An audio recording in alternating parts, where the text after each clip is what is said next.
Has today felt like nothing moved? Maybe it's been more than one day. The same prayer, the same weight, the same problem sitting right where it was yesterday and the day before that too. Here's the truth though. It was never actually standing still. Right now, tonight, while you sleep, God is building. Quietly. Without needing you to watch. That was always the plan. You rest, and the work keeps going anyway. So let your eyes close. Let the watching stop. This doesn't need you awake to keep going.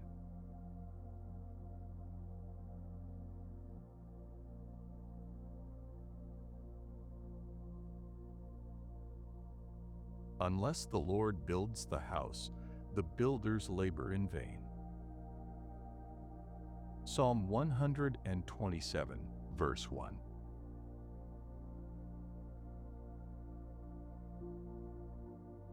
Something in you has been standing at the edge of a life that isn't changing fast enough, watching for movement that isn't coming, and starting to wonder if the watching itself is the problem. As if enough attention might finally force something to shift. It won't. It was never going to. And that isn't bad news tonight. It's the whole point of the promise.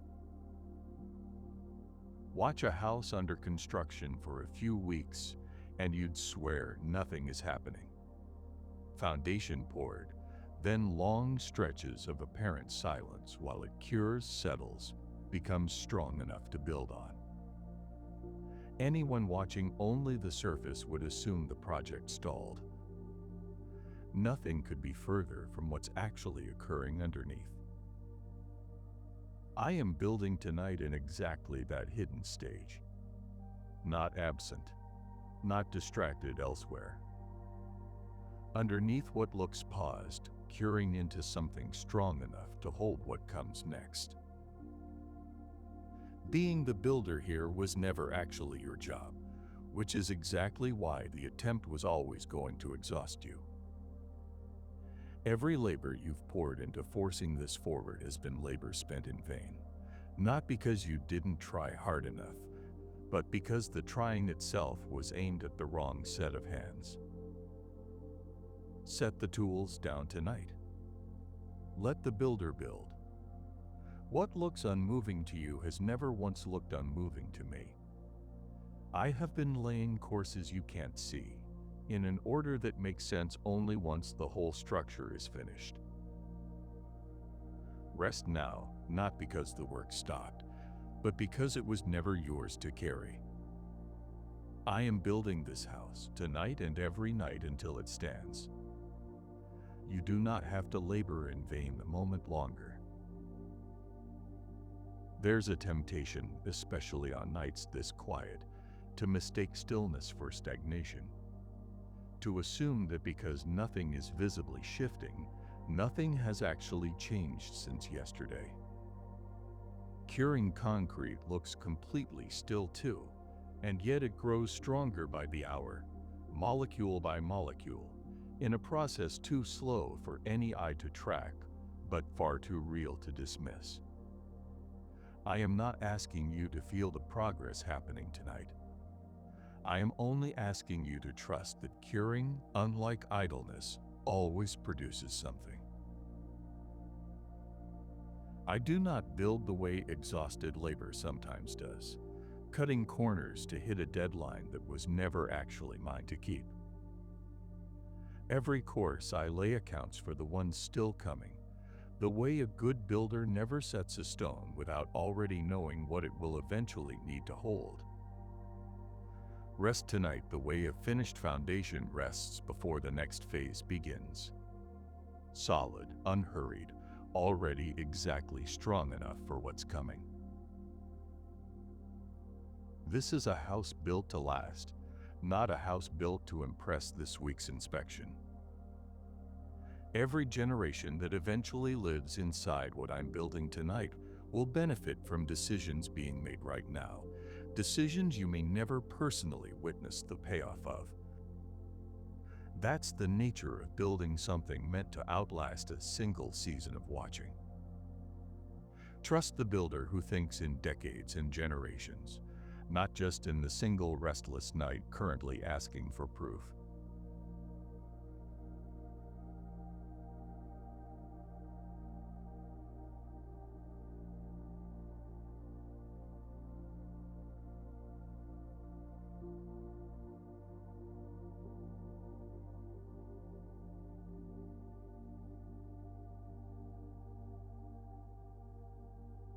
The temple, while it was being built, was built of stone dressed at the quarry, and no hammer or chisel or any iron tool was heard in the temple while it was being built. 1 Kings 6, verse 7.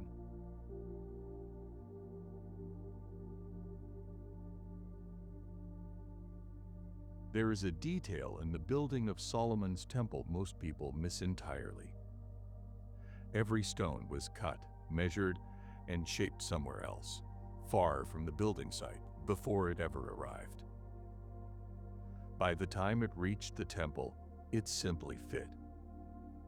No hammering, no chiseling, no noise of construction at the actual location where the finished thing would stand.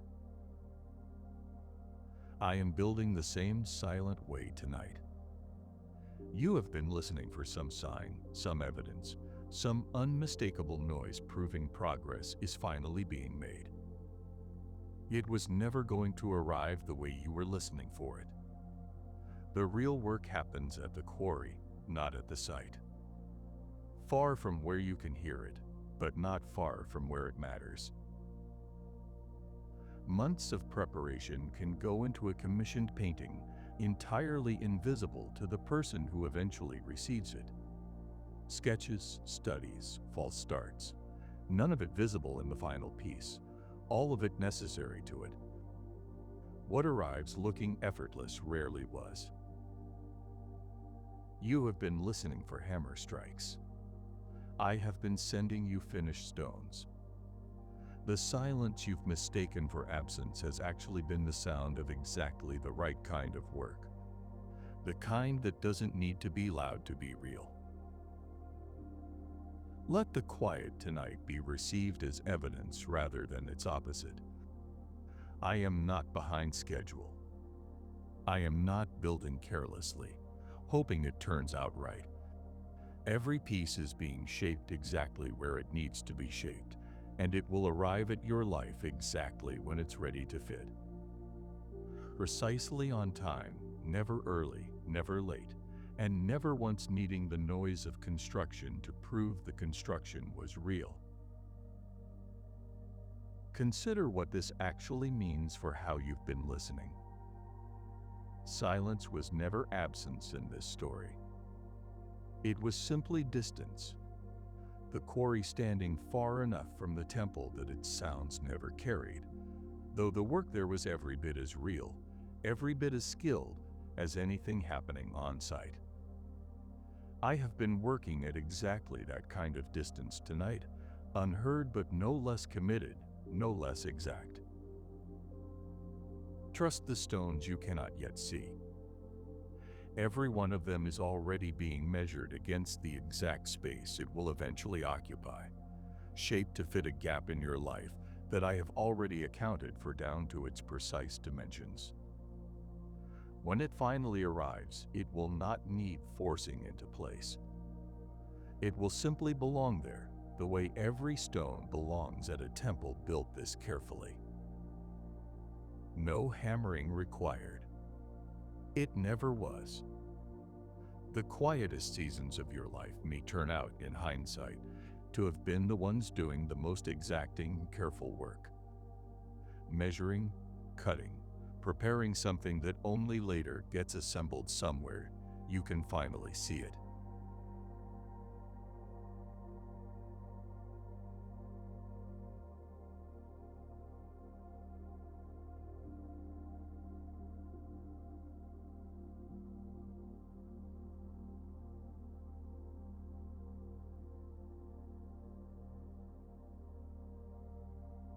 This is what the kingdom of God is like.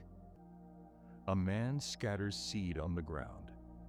Night and day, whether he sleeps or gets up, the seed sprouts and grows, though he does not know how.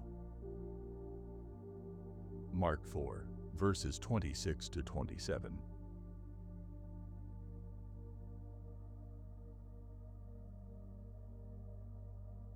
I told this story once plainly, without much decoration, because the truth in it didn't need decoration. A farmer plants. Then he sleeps. He wakes, goes about his life, sleeps again. And the seed is growing the entire time, through every one of his unconscious hours, without requiring his understanding or his supervision to do it. He doesn't know how it happens. That detail matters. Not knowing how was never a problem in the story.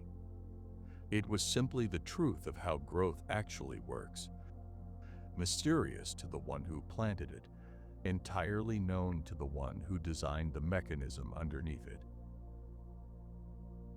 Complete darkness is what a photograph needs to develop properly in a darkroom. Light at the wrong moment ruins the image entirely, however important that light might feel to the process from the outside. Some things only finish correctly in conditions that look, to an anxious eye, like exactly the wrong conditions for anything good to be happening. Spoken once and carried quietly for months or years, a prayer, a hope, a request. This is growing tonight in exactly the same unwatched way. You do not have to understand the mechanism for the mechanism to be working. Understanding was never the requirement for growth. Sleep tonight the way that farmers slept, unafraid of the hours spent unconscious, trusting a process that was never meant to be fully understood from the inside of it. I am not asking you to watch this seed grow. I already know it will. Wake tomorrow to the same quiet confidence he had, and let it carry you the day after that too, for as long as this particular growing season takes. Notice something else easy to miss in the story. The farmer isn't described as anxious between plantings, checking the soil daily for signs of progress. He simply goes about ordinary life, sleeping, waking, working, trusting a process happening entirely without his supervision. That trust wasn't naivety. It was an accurate understanding of what seeds actually need from the person who planted them, which is remarkably little once the planting itself is finished. You are permitted that same ordinary rhythm tonight. Sleeping, waking, going about a life that doesn't have to revolve around checking for proof. The growing does not require your vigilance to keep happening. It only ever required the planting, and that part is already behind you. Sleep counts as part of the harvest too, in its own way. It's built into the process, not stolen from it, exactly as necessary to a seed's eventual growth as sunlight or soil ever were.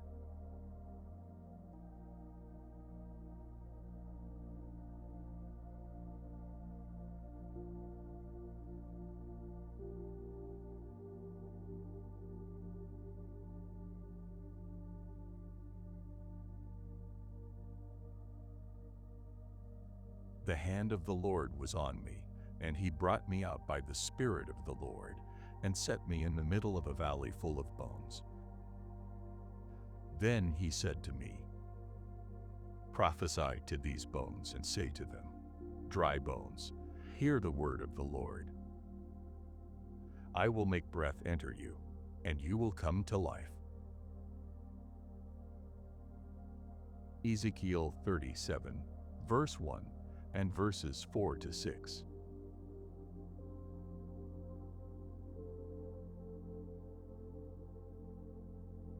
Ezekiel didn't get shown a construction site full of half-finished walls. He got shown a valley of bones, dry, scattered, about as far from under construction as anything could look. No one standing at the edge of that valley would have called what happened next a building project. And yet it was exactly that. Some situations feel too far gone to describe as merely delayed. Finished, over, nothing left to build on, rather than paused or simply slow. If that's the honest shape of tonight, this valley was shown to a prophet for exactly this kind of night. Dry bones don't reassemble themselves gradually, one small improvement at a time. Ezekiel watched them come together suddenly, bone to bone, in full view, a single dramatic motion rather than a slow renovation. Some rebuilding looks like careful construction. Some looks like resurrection. Both are still building. Neither is beyond what these hands do. Even reassembled, correctly jointed, fully formed, those bodies had no life in them until breath entered separately, on its own timeline, after the bones had already done their part. Structure alone was never going to be enough. I supply what structure by itself cannot. Not just shape, but the breath inside the shape.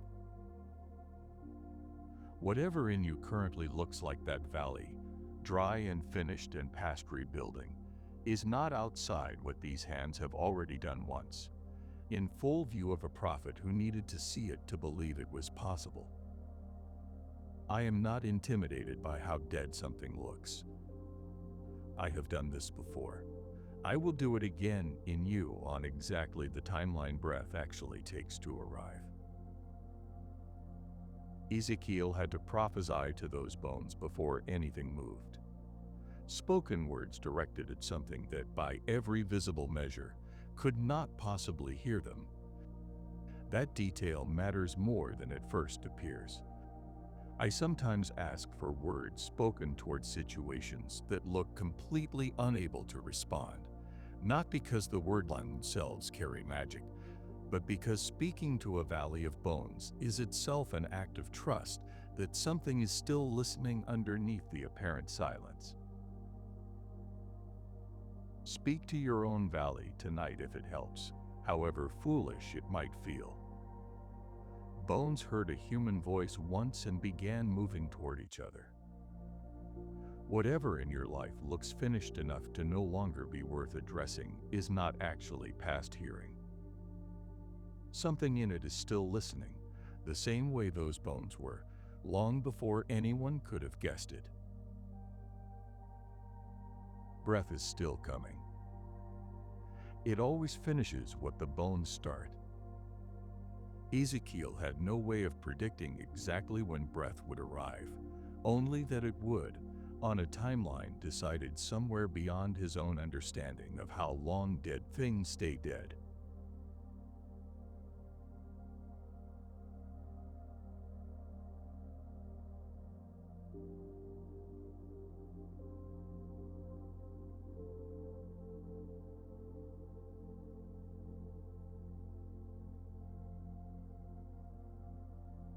Being confident of this, that he who began a good work in you will carry it on to completion until the day of Christ Jesus. Philippians 1 verse 6.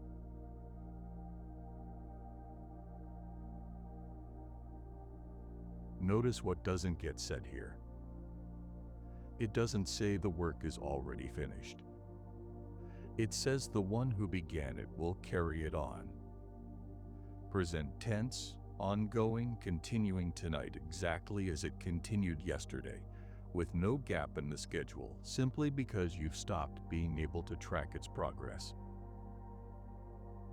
Still forming, still healing, still taking shape.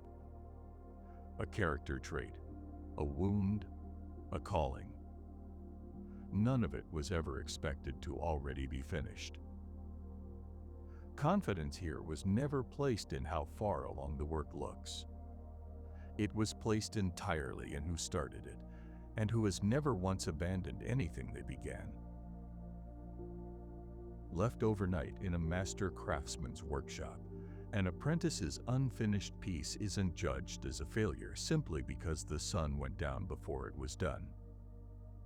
It's simply mid-process, exactly where it should be at this stage, certain to be finished because the one shaping it hasn't stopped working just because the light changed.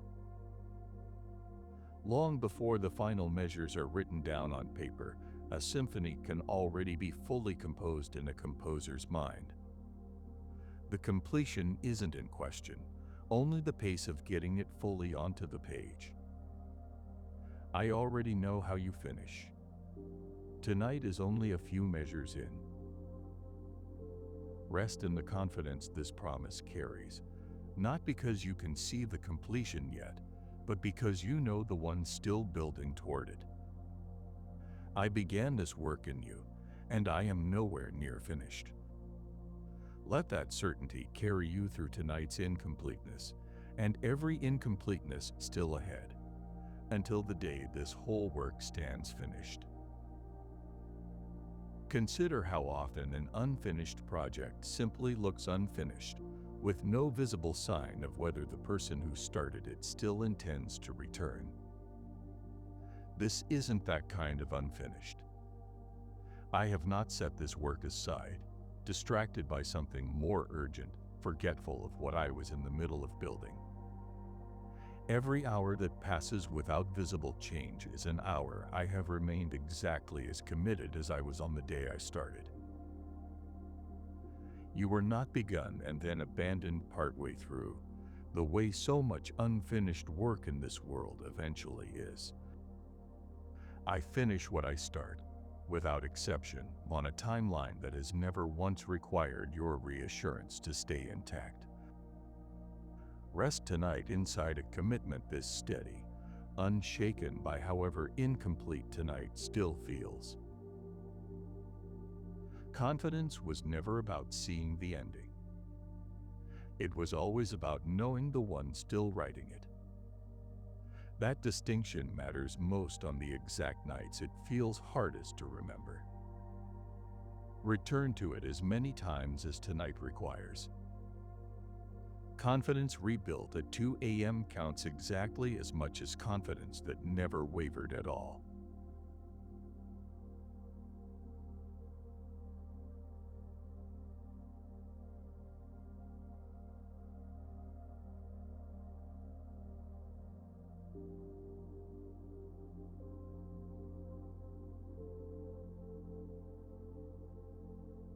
But those who hope in the Lord will renew their strength.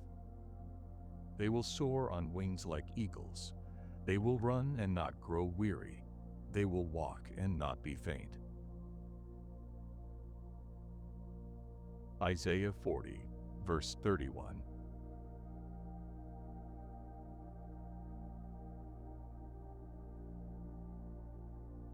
Notice the order here. Not first the running, and waiting only afterward as a reward for having endured it well. The waiting itself is what renews the strength. Not a delay before the good part starts, but the actual mechanism the strength is renewed through. Tonight's waiting may have felt like dead time, wasted time, time that should have produced something visible by now and hasn't. None of it has been wasted the way it felt. Strength has been renewing in you through every hour of this wait, whether or not the renewal has been obvious from where you're standing inside it. Gaining altitude doesn't require constant strain for an eagle. It finds a rising column of warm air and simply rests inside it, letting the current do the actual lifting while the wings stay mostly still. The eagle's soaring looks effortless because most of the work is being done by something the eagle didn't create and doesn't have to manage. It only has to trust the current is there and let it carry the weight. I am the current underneath tonight's waiting. Every hour you've spent hoping instead of striving has been an hour of strength quietly accumulating, the way updrafts build before an eagle ever notices them rising. You have not been standing still this whole time. You have been gaining exactly what you'll need for what's coming, in the only way that kind of strength is ever actually gained. Let tonight's rest be received as part of that same renewing, not a pause in it. Sleep the way an eagle rests inside a current. It trusts completely.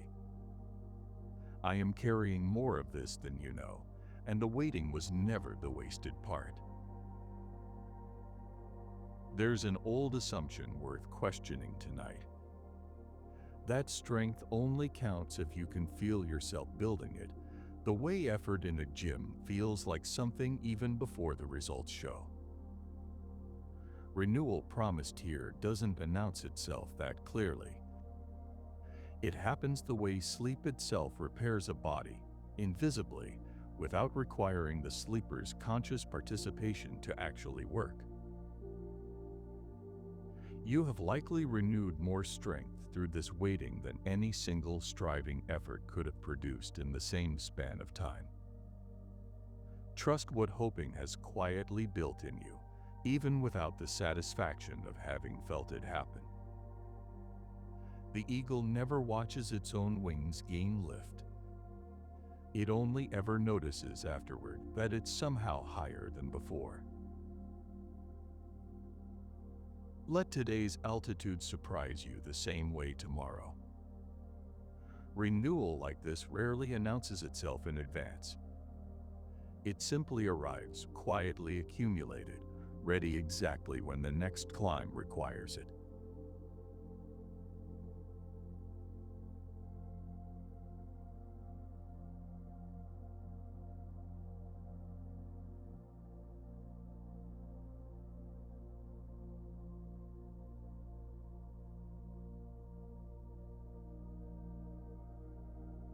For we are co-workers in God's service. You are God's field, God's building. 1 Corinthians 3, verse 9.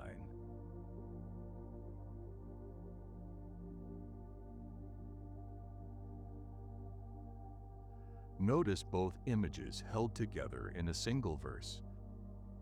Field and building, growing and constructing, as though the same process could honestly be described either way depending on which angle you're viewing it from.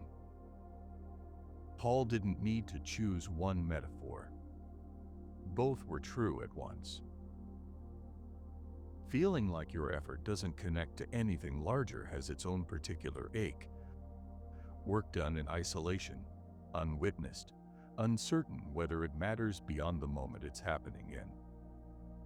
Something different is true here.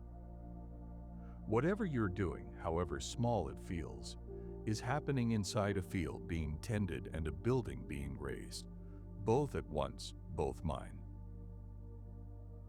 For most of a growing season, a field looks like nothing but dirt, offering no visible proof that seed became anything at all until harvest finally arrives to settle the question. The absence of visible fruit partway through was never proof the field was failing. It was simply mid-season. You are not laboring alone in an empty lot tonight. You are part of a field I am growing and a building I am raising, co-labored with me rather than left to manage either one by yourself. Rest tonight inside that partnership. I have never once treated your effort as separate from mine. Think about what changes once labor becomes shared rather than solitary. The weight of an outcome no longer rests entirely on one set of hands. The uncertainty of whether something will actually work no longer has to be carried alone through every anxious hour of not knowing yet. Partnership doesn't remove the work. It removes the isolation that usually makes work feel heavier than the work itself actually is. I am not a distant supervisor checking on this field occasionally from far away. I am in it with you, tending what you're tending, raising what you're raising, present for every unglamorous hour that never makes it into anyone's telling of the eventual harvest. Whatever felt solitary about tonight's labor was never the whole truth of it. Two sets of hands have been in this field the entire time. Yours grew tired more than once. Mine never did, and mine were never going anywhere until this harvest was finally brought in.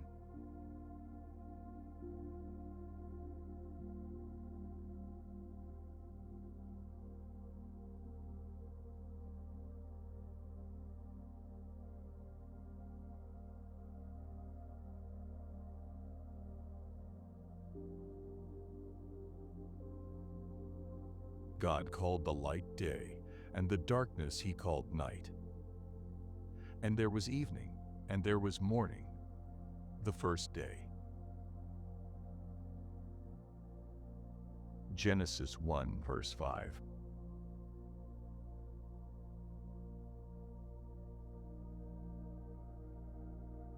There's an old order to things, established at the very beginning, easy to miss if you're only reading in translation. And there was evening, and there was morning, the first day. Evening first, then morning. Each of the first days of creation began at night, in the dark, before the light of morning ever arrived to reveal what the night had already started. That ordering wasn't incidental. The Hebrew day has always begun at sundown, not sunrise, meaning every single day of your life, structurally, biblically, has technically begun in the dark hours before you were even aware the new day had started. The night isn't a break between 2 days. It's the beginning of the next one. Maybe tonight feels like an ending, a pause, a stretch of darkness before anything good resumes. It is actually already the start of what's coming, not a delay before it. The building for tomorrow began the moment tonight did, the same order this whole world was built in from its very first day. Between scenes, an entire theater set gets reset by a stage crew working in complete blackout, invisible to an audience who only sees the finished change once the lights come back up. The transformation always happens in the dark. That was never a flaw in the design. It's simply where the actual resetting takes place, every single time in every theater, for exactly this reason.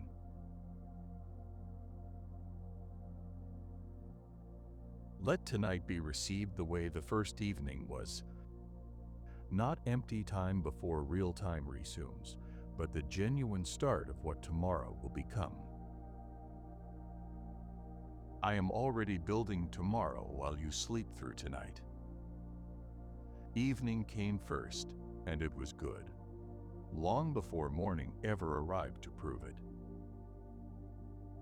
This ordering carries a quiet correction for a habit worth naming. Measuring a day's worth only by its productive visible hours, treating sleep as a deduction from what actually counts rather than the genuine beginning it's always been. Scripture never made that mistake. It called the evening good before a single daylight task had even begun. Receive tonight, then, not as the unproductive half of a day soon to actually start, but as the day itself, already underway, already good, already exactly as legitimate as whatever daylight eventually follows it. You are not waiting for today to begin. You are already inside it, the same way every day since creation has actually begun. In the dark, first, and called good even there. The dark half was never the lesser half. It was simply the first. Everything that ever followed it, every single morning since creation, owes its beginning to the evening that came before.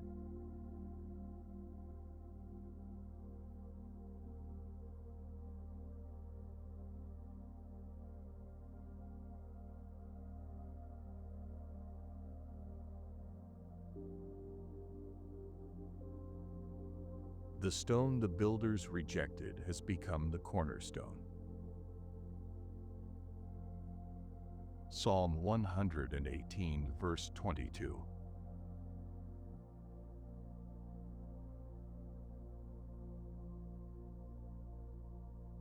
Every construction project has a moment where something essential to the finished structure is still sitting off to the side, not yet placed, looking to anyone watching like it might not belong in the plan at all. Rejected once, maybe more than once, before its actual purpose in the structure became clear. Something in your life may feel discarded. A plan that fell through, a door that closed, a version of yourself that didn't survive a hard season. It may not be as finished with its purpose as the rejection made it feel. Cornerstones get set later than people expect, and they're recognized for what they are even later than that. Every other stone in a building gets measured against the cornerstone. That's what makes a cornerstone different from every other stone in the structure.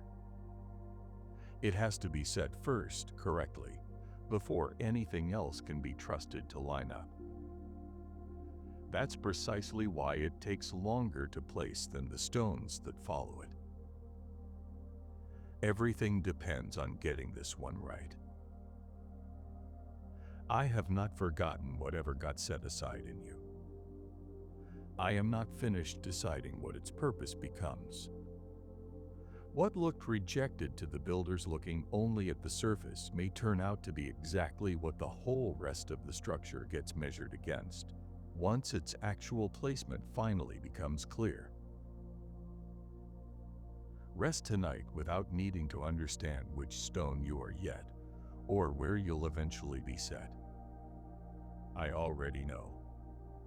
I have never once discarded what I intend to use, however long it sits waiting for its moment, however many times it was passed over before that moment finally arrived. Rejection in this story was never actually about the stone's quality. It was about the limited vision of builders who couldn't yet see what the stone was for, judging it against a purpose it was never meant to serve, rather than the one it was actually cut for. Their rejection said far more about the limits of what they could see than about anything true of the stone itself. Let go tonight of needing others to correctly recognize your purpose before you're allowed to trust it's real. Builders rejected the exact stone I had already chosen. Their rejection changed nothing about my plan for it. Whatever's been passed over in you carries that same possibility. Not diminished by the rejection, simply still waiting for the placement that will finally make its purpose obvious to everyone, including you. The cornerstone waited too. It waited well, and it was worth the wait. Nothing about that waiting period diminished it. If anything, the wait became part of the story eventually told about it. Every builder who ever set a cornerstone late still gets remembered for the strength of the wall it ended up holding, not for the delay before it was finally placed.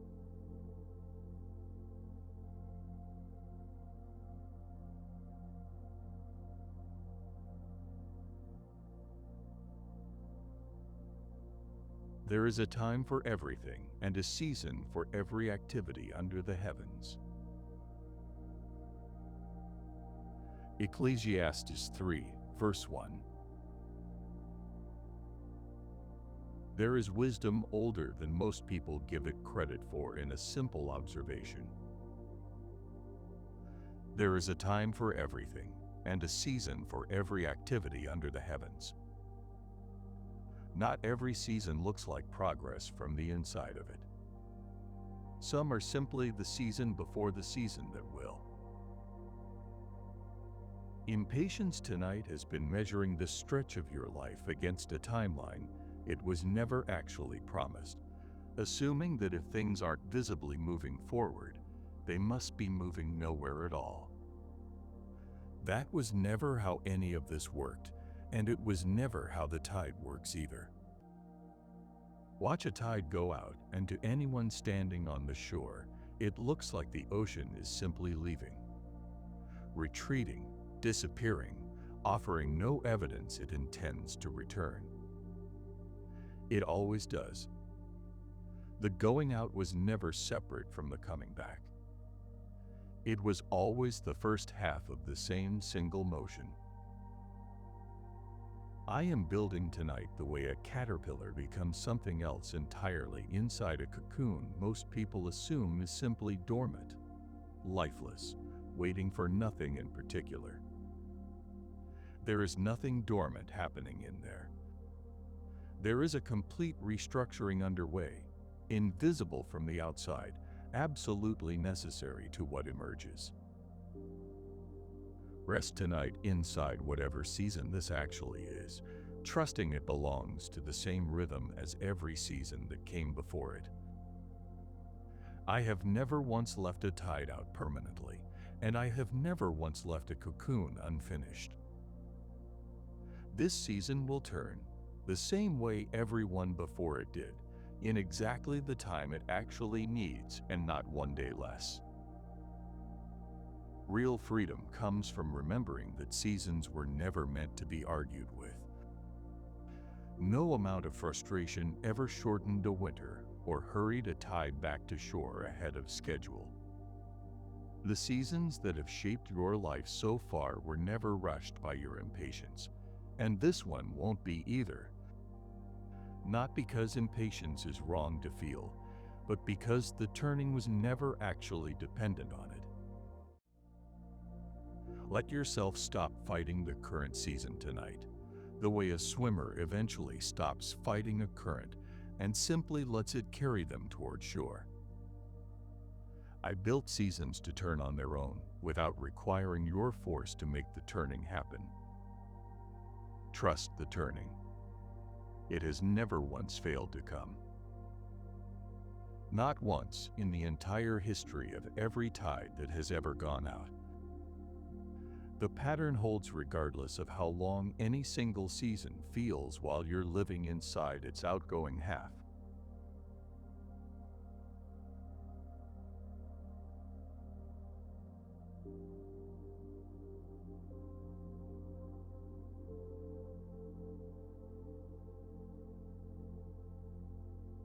For we know that if the earthly tent we live in is destroyed, we have a building from God, an eternal house in heaven, not built by human hands. 2 Corinthians 5, verse 1.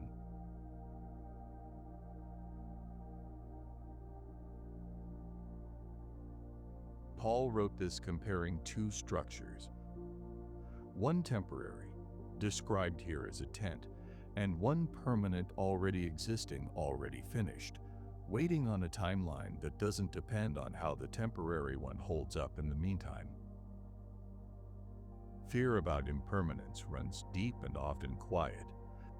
The sense that circumstances, health, relationships, even identity itself, could shift or collapse without warning, leaving nothing solid underneath. That fear correctly identifies something real about tents. It simply hasn't yet accounted for the other building already standing. However well pitched, a tent was never designed for permanence. Its purpose was always temporary shelter, useful and real for exactly the season it's needed, never meant to be judged by the same standard as something built to last forever. Something more permanent already exists, already complete, entirely unaffected by whatever happens to the tent you're currently living inside. I am not waiting for your circumstances to stabilize before this other building becomes real. It already is finished, eternal, not built by hands that could ever drop what they were holding. Let this ease tonight's fear about impermanence. The tent may shift, may wear, may eventually need setting down entirely. What's actually permanent about you was never housed in the tent to begin with. Consider how much energy goes into protecting something that was only ever meant to be temporary. Reinforcing tent stakes against a wind the tent was never built to withstand forever. Patching seams that will eventually wear through no matter how carefully they're maintained. Some of that maintenance is simply wise stewardship of the season you're in. Some of it is fear, mistaking the tent for the actual home. I am not asking you to stop caring for the tent while you're still living in it. I am asking you to remember, especially on nights when the tent feels fragile, that its fragility was never a threat to what's actually eternal in you. The building not made with hands does not shift when the tent does. Rest in that distinction tonight, however loudly the wind outside happens to be blowing. Let the tent flap. What matters was never made of canvas. Let the wind take what it can. It was never strong enough to reach the part of you actually built to last.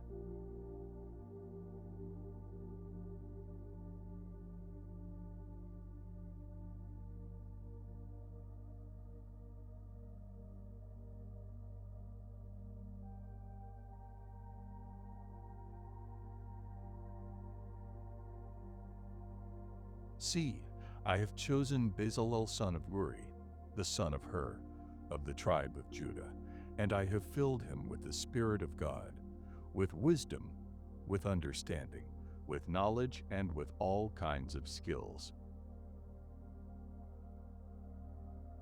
Exodus 31, verses 2-3. I have filled him with the Spirit of God, with wisdom, with understanding, with knowledge, and with all kinds of skills. Spoken about a man named Bezalel, given not just permission but genuine skill to do careful, detailed work on something that mattered enormously. The space where I would meet with my people. Whatever's been built in you lately might have felt handled carelessly, rushed, given less attention than it deserved. That was never actually true, however true it felt. I do not build carelessly. I never have. Bezalel wasn't simply told to finish quickly. He was filled with skill specifically so the work would be done well, however long doing it well actually took.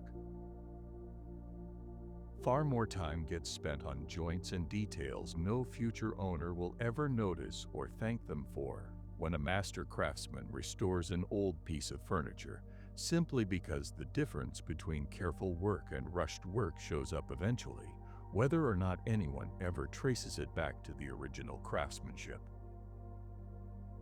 Impure gold doesn't only visit the fire once. It's returned to the flame again and again, each pass burning off a little more, until what's left reflects the refiner's own face clearly enough to be trusted. I have returned you to the fire more than once for the same reason. Not carelessness, but the opposite of carelessness, refining until what's left is clear enough to be trusted with what comes next. You were never a rush job. Nothing about this process being slow was ever a sign of neglect. It was the exact patience good craftsmanship has always required, given generously, skillfully, by hands that were never in any hurry to finish this badly. Skill filled into someone the way it was filled into Bezalel doesn't disappear once the immediate project is finished.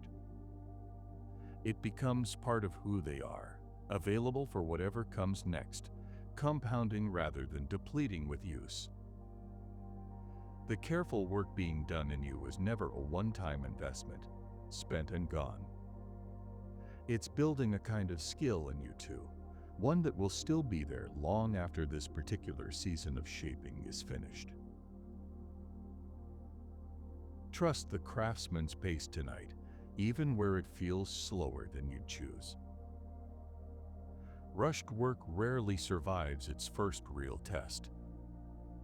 Careful work tends to outlast the hands that made it. I am not building something that needs redoing in a few years. I am building something meant to hold, and holding has never once been a fast process. Slow and lasting were never enemies. They've always been the same craft, practiced patiently by hands that were never once in a hurry to get this wrong.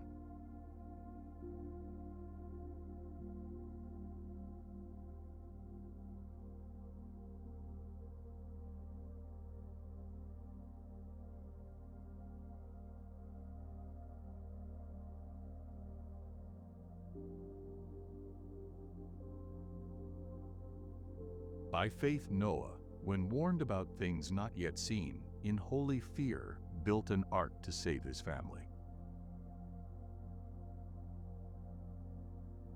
Hebrews 11, verse 7.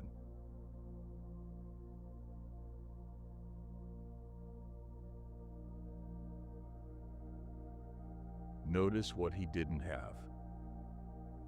No rain yet. No storm on the horizon. No visible evidence that anything he was building would ever actually be needed. Only a warning and enough faith to keep building anyway.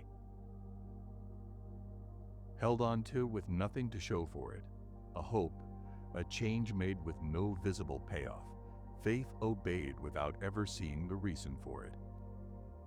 You are not alone in that particular kind of trust. It has a long history, and it has never once been wasted, however foolish it looked while the sky stayed clear. For decades, by most estimates, Noah kept building under an ordinary sky, presumably watched, presumably mocked, hammering away at something enormous with absolutely no proof it would ever be needed.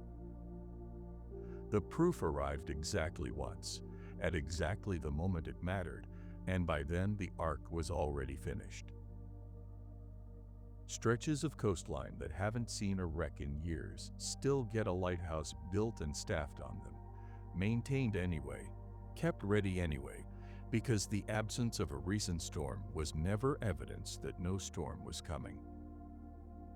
I am building your particular ark the same unhurried, unproven way tonight, ready before it's needed, not after. Keep building, or rather, let me keep building through you, even without the rain to justify it yet. Faith like Noah's was never validated by the sky cooperating early. It was validated by the ark being ready exactly when the water finally came, and that is exactly what I am preparing you for now. Consider how long Noah's obedience had to hold before it ever met its evidence. Long enough that an entire generation grew up watching him build, long enough that mockery had time to become routine rather than a passing joke. His faith didn't get easier as the years passed without rain. If anything, each dry year made the next one harder to justify to anyone watching.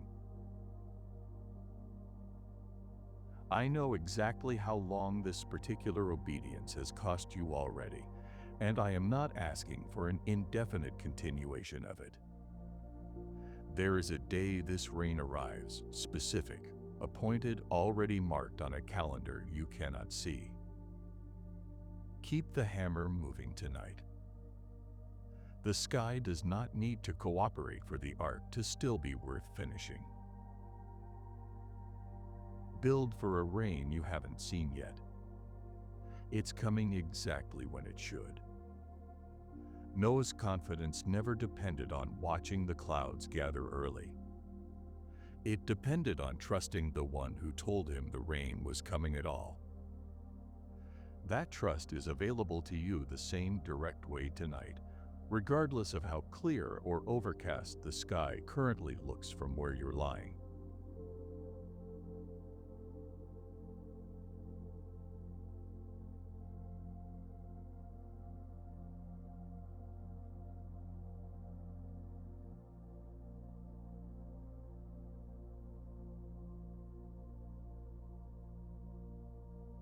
When your days are over and you rest with your ancestors, I will raise up your offspring to succeed you, and I will establish his kingdom.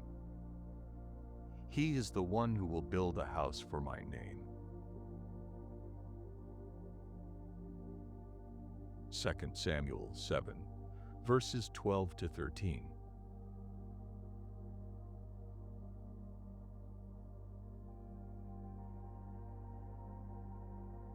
David wanted to build the temple himself.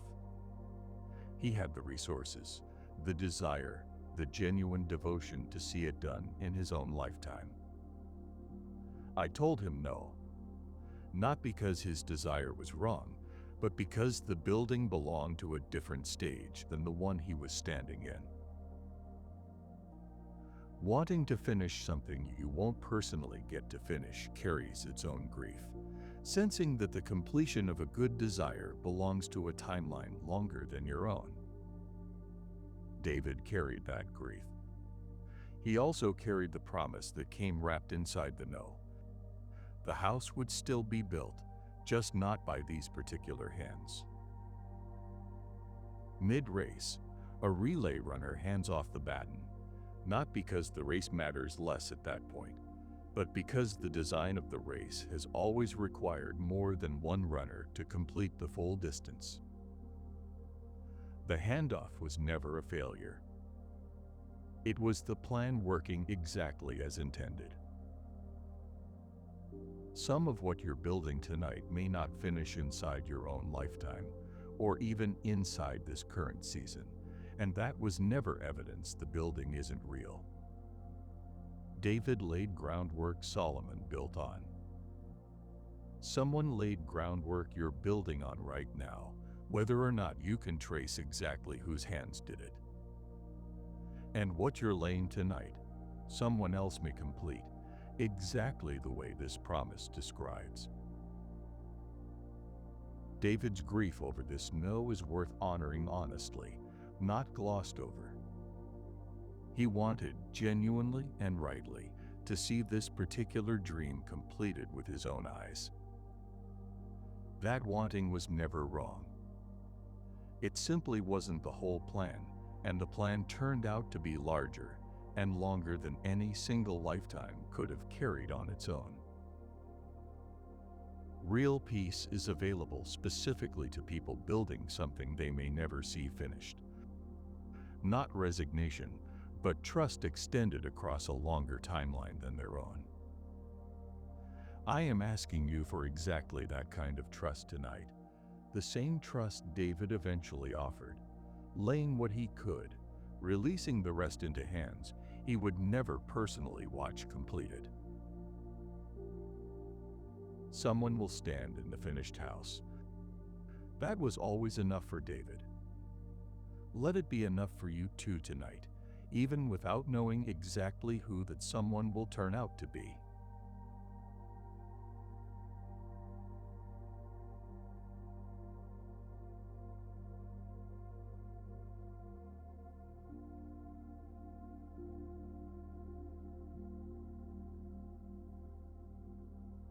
Isaac reopened the wells that had been dug in the days of his father Abraham, which the Philistines had stopped up after Abraham died.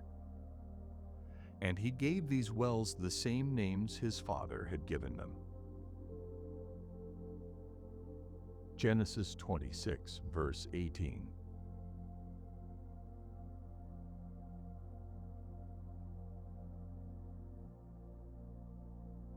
Notice what happened to something good after Abraham was gone. Not destroyed, simply blocked, filled in by people who wanted the blessing to stop flowing. Something in your life may have felt like this. A source of provision, of joy, of connection that once flowed freely and then, somewhere along the way, got stopped up. Not because it ran dry on its own. Sometimes a good thing gets blocked by circumstance, by other people's choices, by seasons that had nothing to do with whether the source itself was still good. Isaac didn't dig new wells first. He went back to the old ones, cleared out what had been used to block them, and found the same water still running underneath, exactly where his father had first found it. The source was never actually gone. It had only ever been covered.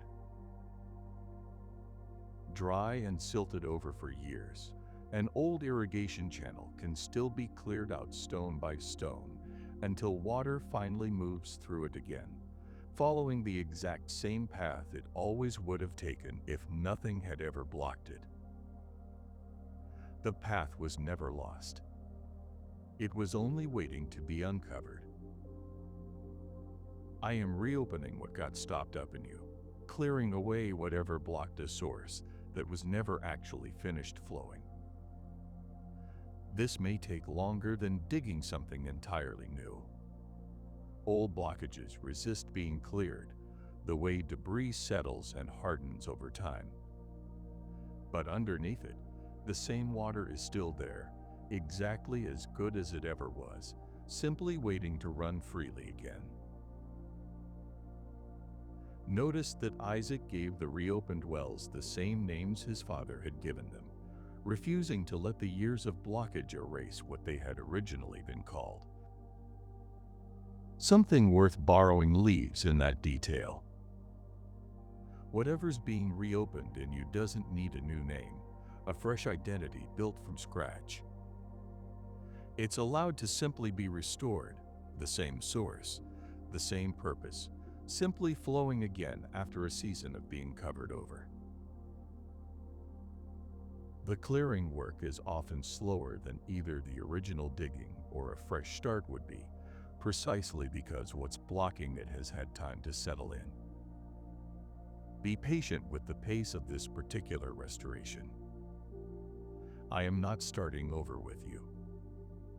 I am reopening what was always meant to keep flowing, and reopening, done properly, takes exactly as long as it takes. The water was never the problem. Only the debris ever was. Once that's finally cleared, the flow resumes exactly as strong as it was the day it was first discovered.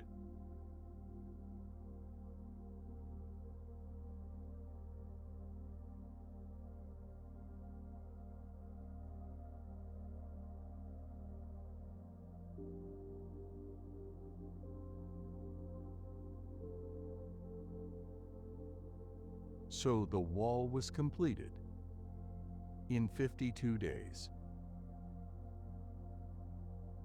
Nehemiah 6, verse 15.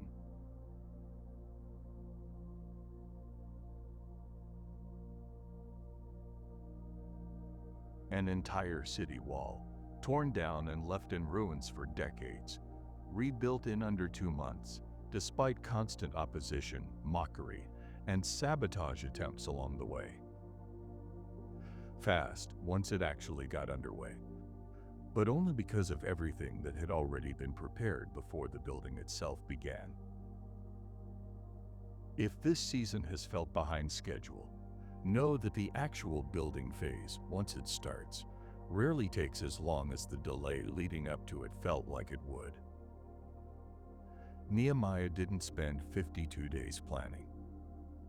He spent 52 days building because the planning, the resourcing, the permission, all of it, had already happened first. No single exhausted runner covers the whole distance on a relay team. Fresh legs take over section by section, covering enormous ground quickly precisely because no single runner has to carry the whole weight of the distance alone. I am building your particular wall with exactly that kind of relay. different provisions arriving at different stages, each one covering exactly the ground it's suited for. Rarely is a fire that looks sudden once it finally catches actually sudden. Kindling has to be gathered first, slowly, one small piece at a time, long before a single spark makes any visible difference. What looks like a fast fire is nearly always the result of a slow gathering that simply wasn't visible until the moment it caught. The delay you've experienced was the gathering. What comes next may move far faster than the waiting led you to expect.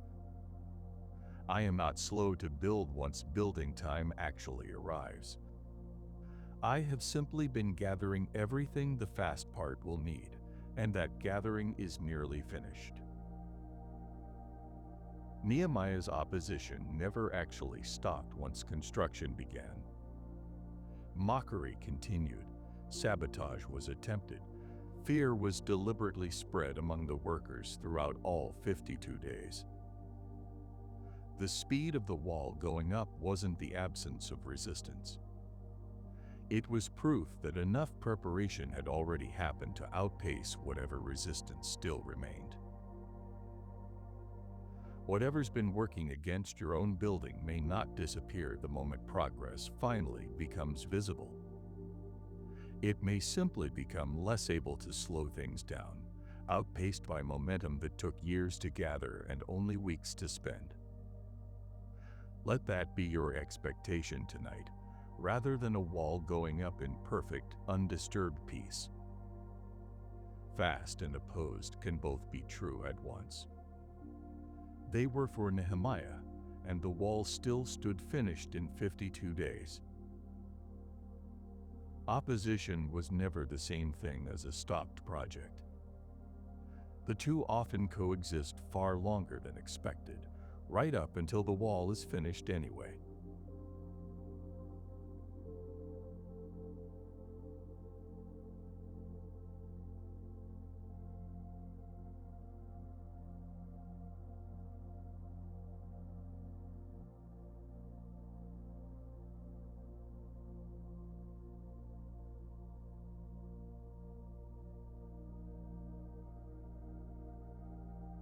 A rock was cut out, but not by human hands. The God of heaven will set up a kingdom that will never be destroyed. It will crush all those other kingdoms and bring them to an end, but it will itself endure forever.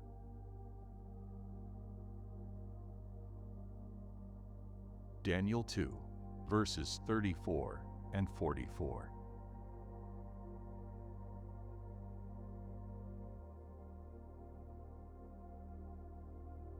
Daniel described a stone that became a mountain, filling the whole earth, and the detail worth sitting with is how it started.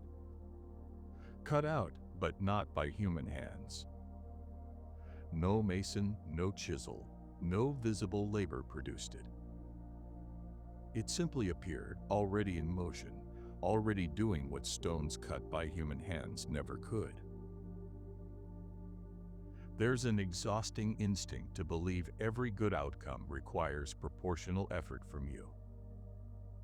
That nothing significant happens unless you personally supply the labor behind it. This stone corrects that instinct plainly. Some of the most permanent things I build were never going to be produced by human hands in the first place, yours included. Bearing the marks of the tool that shaped it, a chisel-cut stone offers visible proof of the labor spent forming it, however skilled that labor was. This particular stone carried no such marks. Its origin was never in question, and its permanence was never in doubt either, precisely because human hands had nothing to do with either one. Rest tonight from the exhausting belief that this outcome depends on your effort alone. Some of what I'm building around you and through you was never going to come from your hands in the first place. Let it be cut the way this one was, unmistakably mine, unmistakably permanent, unmistakably beyond what your own labor could have produced on its own. There's real relief available in recognizing which parts of your life were never actually assigned to your own effort to produce. Some outcomes genuinely do require your labor, your persistence, your hands doing the work. Others were always mine alone to accomplish, no matter how much striving got poured into trying to force them forward through sheer human effort. Let tonight be the night you set down whatever's been carried that was never yours to carry in the first place. The stone that filled the whole earth in Daniel's vision required no human quarrying, no human transport, no human effort of any kind to reach its destination. Some of what's coming for you will arrive the exact same way. Not because you finally worked hard enough, but because it was never a project your hands were meant to finish. Set the tools down. Some builds were never yours to carry alone. This particular stone was cut for exactly this reason, so you'd finally have proof some things arrive by grace rather than effort. Let this particular stone be exactly that kind of proof tonight, cut by hands you never had to supply, delivered on a schedule you never had to manage.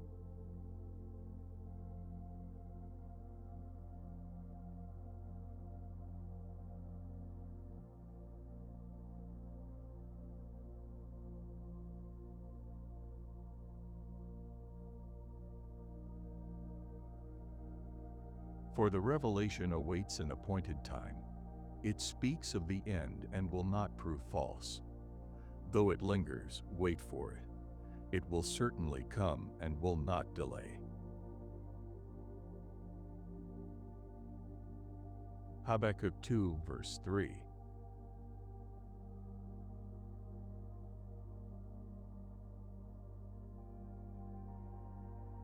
Notice the tension held together in a single verse. It lingers, and yet it will not delay. Both true at once, because the lingering was always part of the actual schedule, not a departure from it. This long wait has felt, at times, like it might genuinely never come. Not because you doubted me exactly, but because waiting this long tends to wear down even solid faith eventually. That wearing down is human, expected, and not the same thing as the promise actually failing. Submerged in developing chemicals, a photograph shows nothing at all for the first several seconds. Blank paper, no image, nothing to suggest anything is happening. Then gradually, an image begins appearing where there was genuinely nothing visible a moment before. The image was always going to appear. The chemicals were always working, even during the seconds that looked like nothing. Bread dough left to rise under a cloth gives no visible sign of the yeast's work for long stretches, and then, seemingly all at once, has visibly doubled in size. The yeast never stopped working during the quiet stretch. It simply hadn't produced enough visible change yet to be trusted by an anxious eye. This is that kind of appointed time. It has not been delayed. It has been developing, rising, working exactly on schedule the entire time it looked like nothing. Wait for it the way this promise asks. Not passively, but confidently, the way someone waits for a photograph they already know is going to appear. This kind of waiting is invited here, distinct from simply enduring time passing. It asks for waiting the way someone waits for a kettle they've already put on the stove, certain of the outcome, unbothered by not yet hearing the whistle. That confidence doesn't come from watching the pot more closely. It comes from knowing what's already been set in motion. You have already set something in motion by trusting this appointed time exists at all. The lingering it names was never a synonym for failure. It was simply the honest description of how appointed things sometimes arrive. Later than hoped, exactly on schedule regardless, certain enough to promise in advance that it will not in the end prove false. Hold that promise loosely enough to rest and tightly enough to keep waiting. Both postures were always meant to exist together, not one instead of the other.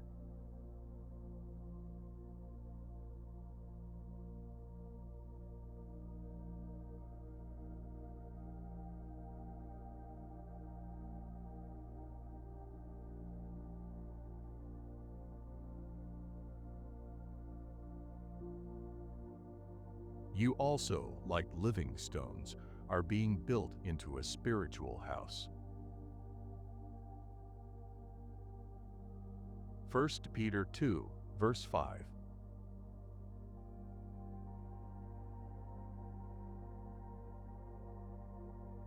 Not simply used, the way a builder uses inert material. Built into, an active part of something larger, mattering to the whole structure in a way no single stone could matter sitting alone in a field. Feeling like you're part in something larger doesn't actually count for much, carries its own real loneliness. One voice among many, one small contribution easily replaced by someone else's. That loneliness gets answered directly here. Standing alone was never the plan, and being interchangeable never was either. Up close, a single stone in a cathedral wall looks unremarkable. No different from 1,000 other stones, nothing about it individually suggesting significance. And yet remove it, and the wall around it weakens in a way that's measurable, structural, real. Its unremarkable appearance was never the same thing as its actual importance to the whole. Assembled from broken pieces of tile, glass, and stone, a mosaic means almost nothing examined piece by piece. A shard here, a fragment there, no visible picture in any single one of them. Only from a distance, only once every piece has found its place, does the actual image become visible, and every single piece turns out to have mattered to it. You are being built into something larger tonight, genuinely incorporated rather than merely discarded into it or tolerated within it. Any sense of insignificance about your specific place in this structure was never the whole truth. I am setting you exactly where you belong, load-bearing in ways you may never fully see from where you're standing inside the wall. Living stones, unlike quarried ones, were never meant to sit passively wherever they're placed. Something alive continues to grow, to shift, to strengthen its connection to what's around it, long after the initial setting. Whatever role you're currently playing in this structure isn't fixed forever the moment it's assigned. It's alive, the way you're alive, still capable of deepening exactly where it's been placed. Trust that placement tonight, even in a spot that feels unremarkable, invisible, easily overlooked by anyone glancing at the wall from a distance. Cathedrals stand because of thousands of stones no visitor ever specifically notices, each one essential precisely because it's exactly where it needs to be. You are one of those stones. The wall would not stand the same way without you in it. Unremarkable and essential were never opposites. You are proof of that tonight, standing exactly where a wall this solid required something exactly like you to stand.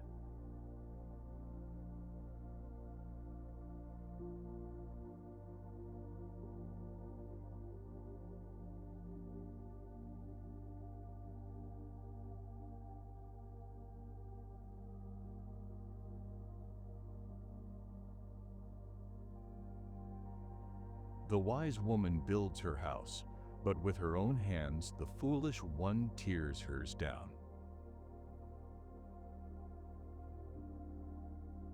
Proverbs 14, verse 1.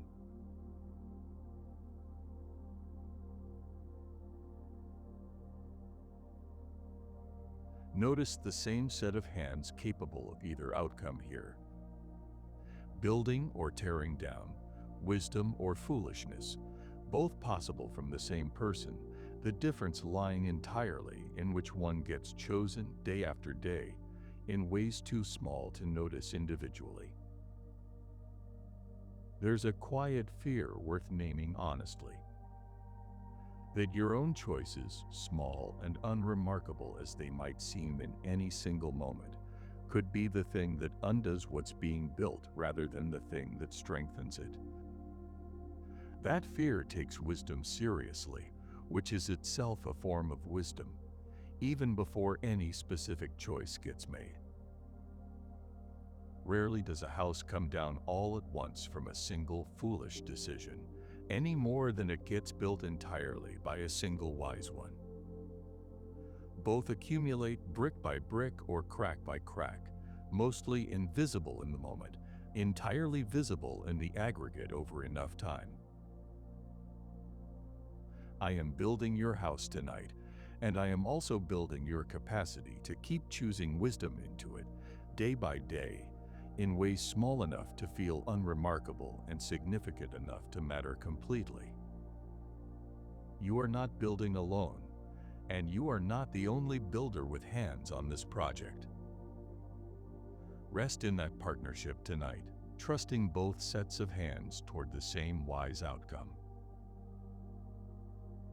Real mercy sits inside this partnership, worth naming plainly. If the whole weight of wisdom rested entirely on your own willpower, tonight's fear would be entirely justified. Willpower alone has never once been reliable enough to build an entire life on. It doesn't rest there. I am building alongside every wise choice you make, strengthening what your own hands are already reaching for. Even the choices that felt small today, barely worth noticing, were building something. A house built wisely rarely traces back to one dramatic decision. It traces back to years of unremarkable ones, each one small, each one real, each one part of a structure now standing because those small choices added up to something solid. Trust that same accumulation tonight, even in choices too quiet to feel significant in the moment. You will not remember most of the individual bricks in the wall you're building tonight, any more than you remember most individual meals that kept you alive this year. That forgetting was never evidence the bricks didn't matter. The wall stands regardless of which specific choices you can recall making. Rest tonight knowing the accumulation is real, counted, and working, whether or not tonight's particular choices feel memorable enough to have earned their place in it. Even the choices you'll forget by morning are already counted.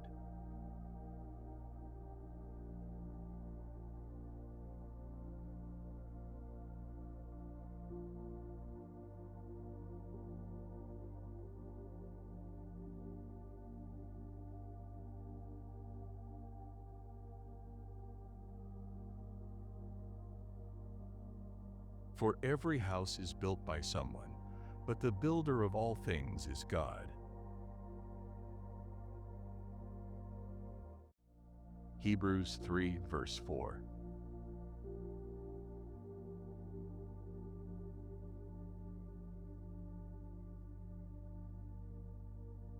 A simple piece of logic, easy to miss because it's stated so plainly.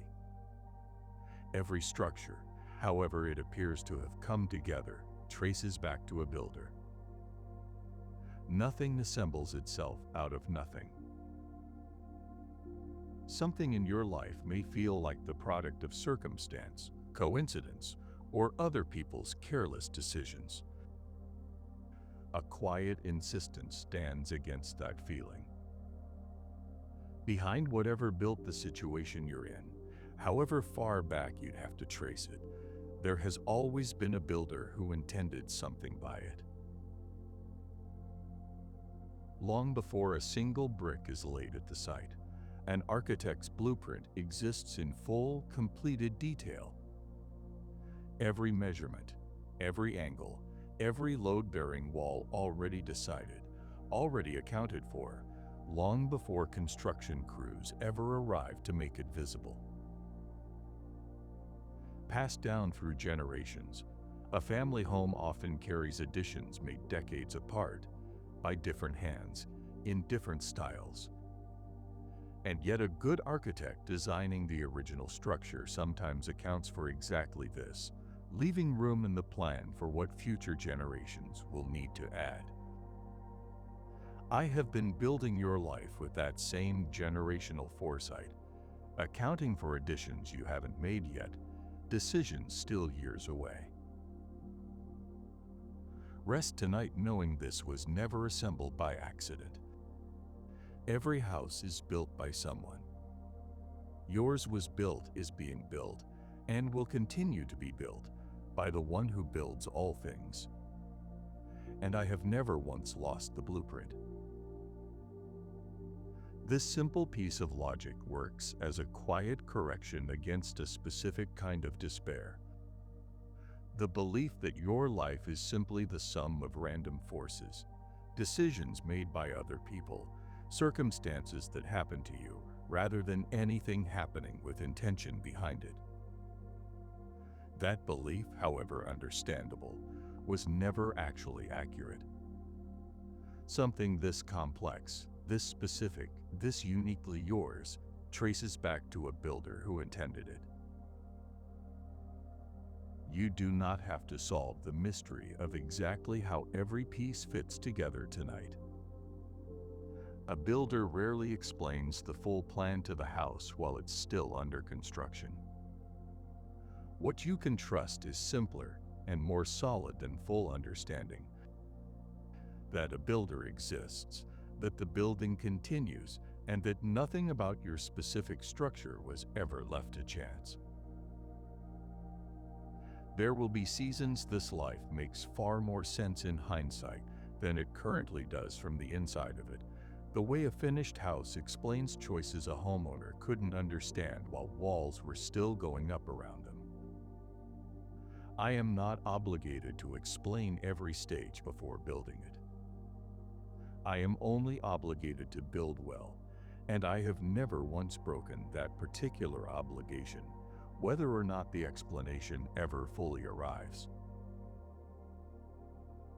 Some plans only make sense from the roofline, looking back down. You are not standing on the roofline yet. That view is still coming, and it will explain far more than tonight's ground-level uncertainty currently allows you to see.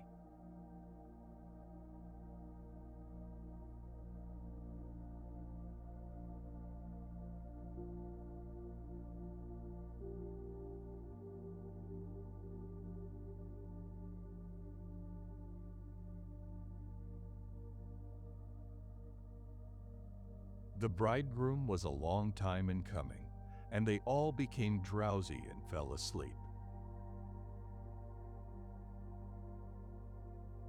Matthew 25, verse 5.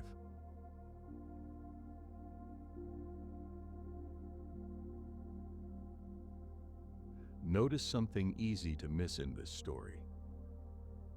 Falling asleep during the wait wasn't the failure. All 10 of them slept, the wise and the foolish alike. The failure was only in what they'd failed to prepare before the waiting began. Sleep tonight without guilt over how long this particular waiting has stretched on. Even the wise fall asleep during a long delay. That was never the test. The test was always about the oil kept ready, not about staying awake every single hour until the bridegroom finally arrived.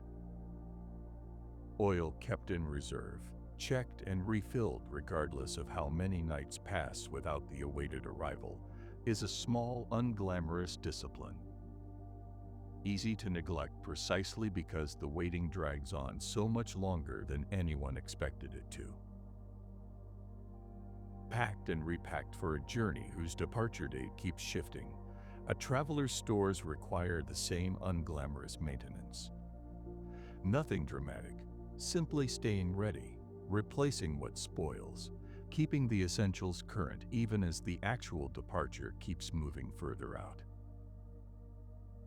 I am not asking you to stay awake through every hour of this delay. I am asking you to keep the oil ready, the way this story asks, so that whenever the actual arrival finally comes, and it will come, you are found prepared rather than caught scrambling. Sleep well tonight. The lamp can be tended in the morning. What actually separated the wise from the foolish in this story is worth sitting with. It was never about who loved the bridegroom more, or who waited more sincerely, or who suffered the delay more patiently. It was entirely about preparation made in advance, quietly, long before the wait ever grew this long. That's worth remembering on a night when the waiting itself feels like the whole test. The oil this story asks you to keep isn't dramatic. It's ordinary faithfulness, maintained in small, unglamorous ways across an uncertain length of time. Trust renewed quietly, hope tended without an audience, readiness kept current even when the delay has stretched far longer than anyone expected. Keep tending that oil tonight, gently, without panic. The bridegroom's delay was never a sign he wasn't coming. 10 lamps were lit that night, and every single one still had light at the start of the wait. The difference only became visible hours later, once the actual endurance test began. Whatever tonight looks like beside someone else's apparently easier wait, remember that lamps look identical at the start. What actually mattered in this story was never visible until the hour it counted most, and that hour has not arrived for you yet either. Keep the oil topped up. The hour is still ahead, not behind.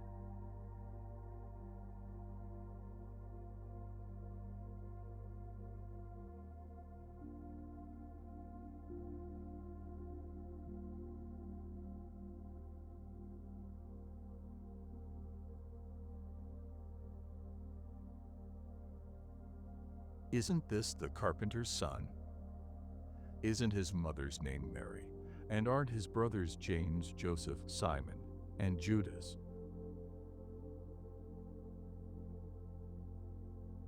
Matthew 13, verse 55.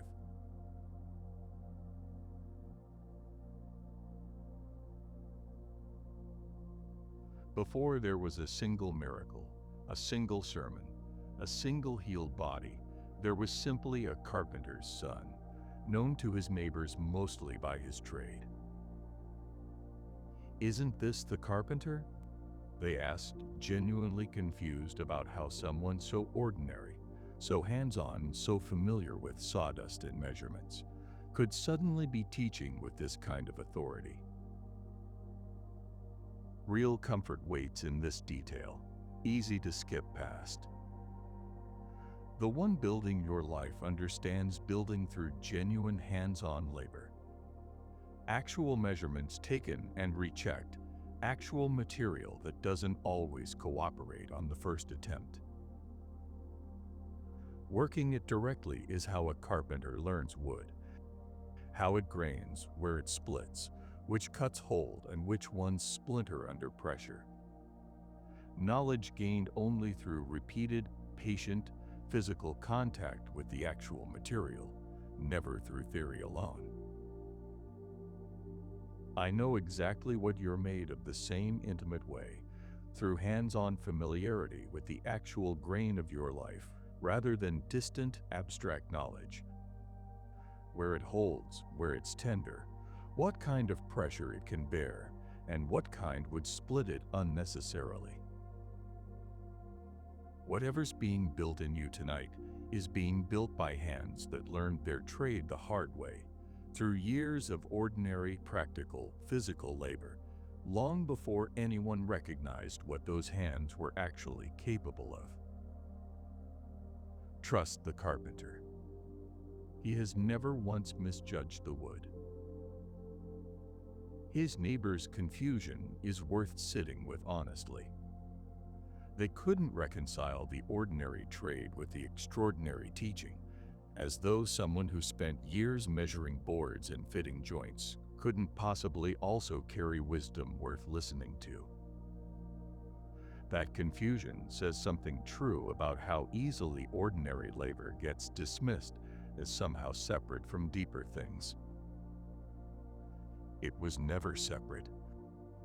The same patience a carpenter learns waiting for glue to properly set, the same precision learned from years of joints that either hold or don't, shaped exactly the kind of character capable of teaching with authority later. Whatever ordinary labor currently fills your days is not a detour from the building happening in you. It may be exactly the workshop this particular shaping requires. 30 years passed in that workshop before 3 years of ministry that changed history.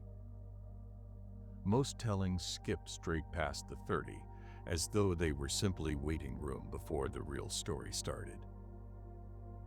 They weren't waiting room. They were formation, unremarkable on the surface, essential underneath it. The same relationship your own ordinary years likely have to whatever's still being formed in you through them. 30 quiet years were never wasted years. They were the workshop itself.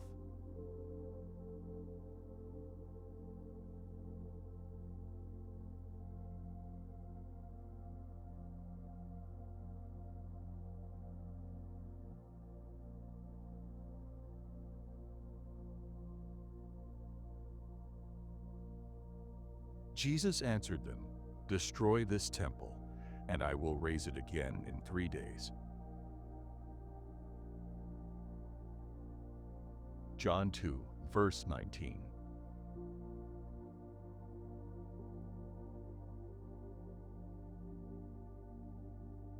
Spoken about his own body, about a destruction that looked, to everyone watching, like a permanent and total ending. It wasn't. It was never going to be. The 3rd day wasn't a hope. It was already scheduled. Seeming certain and then collapsing entirely. A relationship, a dream, a version of your future. If something in your life feels destroyed beyond rebuilding, the same principle applies. Destruction was never the final word over anything I intend to raise again. It was only ever a stage, however devastating that stage genuinely was. In the moment of demolition, clearing the way for something greater looks like total loss. Dust, rubble, nothing recognizable left standing. And yet a demolition crew working from an actual plan isn't destroying carelessly. They're clearing exactly what needs to be cleared for what comes next to actually be possible. The specific timing matters here too. Not the first day, when grief is too fresh to see anything past it. Not delayed indefinitely either, becoming a hope so distant it stops functioning as hope at all. The 3rd day, a real appointed day, close enough to matter, far enough to let what needed to end actually finish ending first. I am rebuilding whatever feels demolished in you tonight, on a schedule as fixed and certain as that 3rd day was. This is not wishful thinking. It has already been done once, exactly this way. And what was true of that first rebuilding remains true of every rebuilding since. Between the destruction and the third day, there was a second day too, one that Scripture spends remarkably little time describing, largely silent, apparently uneventful. That silence is worth trusting rather than filling with anxious guessing. Not every stage of a rebuilding announces itself with visible progress. Some days in this process are simply the second day, quiet by design, exactly as necessary as the more dramatic ones on either side of it. If tonight feels like that second day, after the destruction, before the rising, uneventful, and hard to make sense of, let it be exactly what it is without demanding it explain itself further. The third day was never in doubt, not for the one who scheduled it. Whatever quiet day you're currently living through is part of the same fixed timeline, moving toward the same certain morning. Grief needed that second day too, the actual space to exist before resurrection arrived to interrupt it. I did not rush the timeline to spare anyone the weight of that middle day, and I am not rushing yours either. Let it be fully what it is tonight. The schedule was never in question, and neither was the day still coming after it. The third day always arrives. It has never once missed its appointment.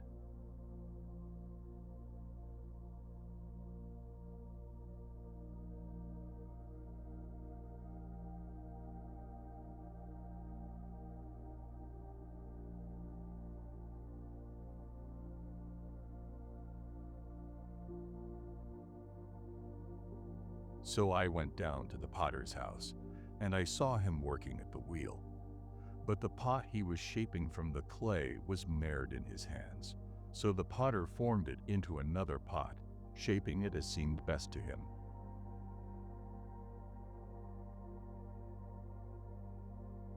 Jeremiah 18, verses 3 to 4.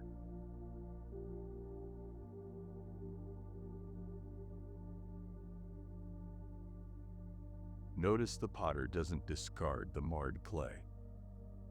He reworks it right there with the same hands into something he still intends to finish. Interrupted, pressed into a different shape than expected. A plan and identity. This kind of reshaping is painful, but the pressure applied was never careless. A potter's hands press with exact, practiced pressure, adjusted constantly to the specific clay currently on the wheel, never applying more force than the material can actually bear without breaking entirely.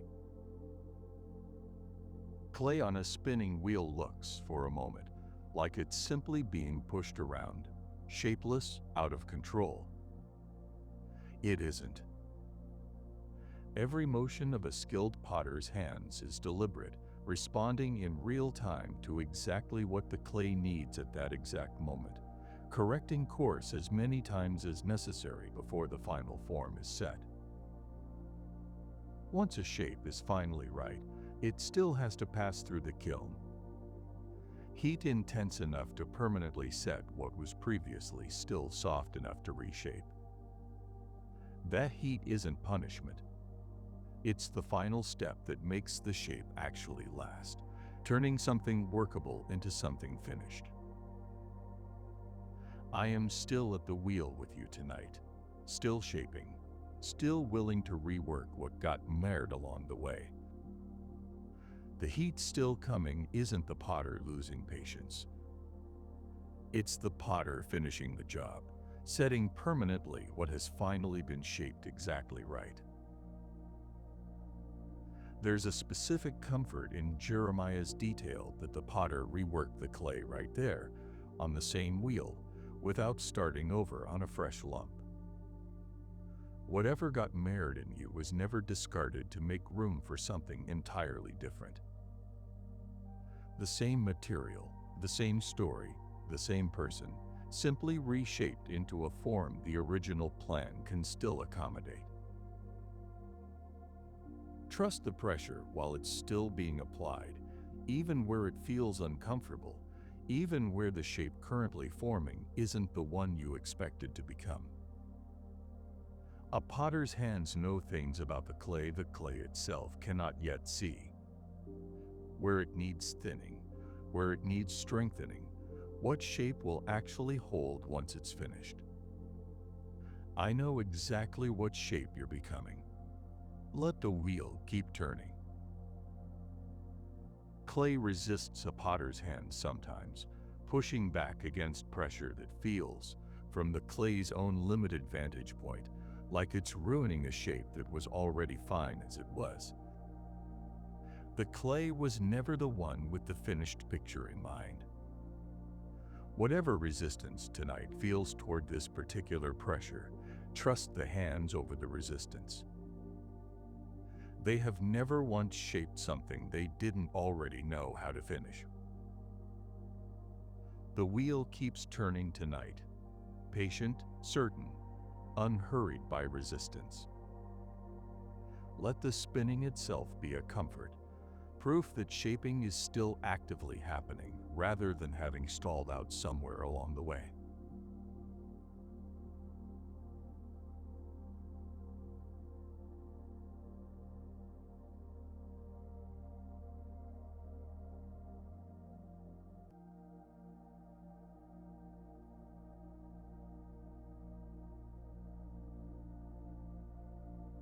See, I lay a stone in Zion, a chosen and precious cornerstone, and the one who trusts in him will never be put to shame.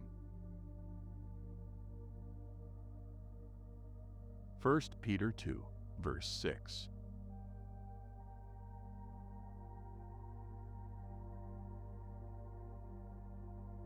Two words sit together here worth noticing separately. Chosen meaning selected deliberately, not accidental, and precious meaning valued highly, not merely useful. The cornerstone described here was never simply the most convenient stone available. It was the one specifically wanted. Trusting something that hasn't been fulfilled yet carries real vulnerability. The fear of eventually looking foolish for having believed too soon, too openly, too specifically, only to end up embarrassed once everyone else can see how it turned out. An unusually direct promise meets that exact fear by name. Trust placed here will never end in shame, regardless of how long the trusting has to hold on before fulfillment arrives. Chosen and valued this highly, a cornerstone gets treated with corresponding care throughout the whole building process.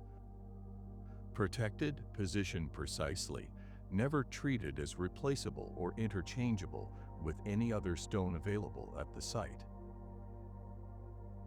You are being built on and around a stone this deliberately chosen, this genuinely valued, and your trust in it was never going to end the way shame-fearing hearts sometimes brace for. Rest tonight in a trust this well-placed. What you've believed will hold. What you've hoped for will not embarrass you for having hoped it. Shame keeps a long memory of every hope that didn't pan out the way it was expected to, filing each one away as further evidence that trusting openly is foolish. This stone was never filed away with those.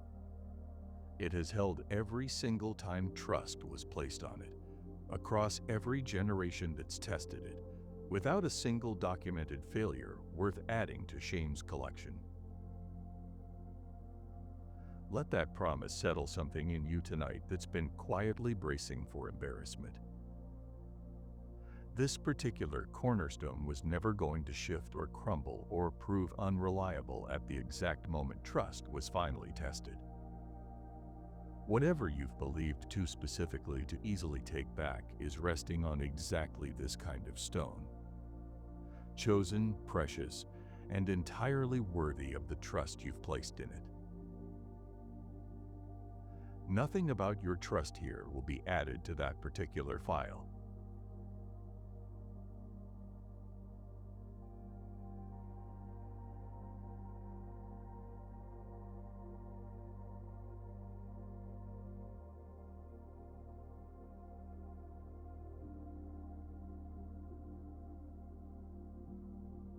I will be like the dew to Israel. He will blossom like a lily. Like a cedar of Lebanon, he will send down his roots. Hosea 14, verse 5.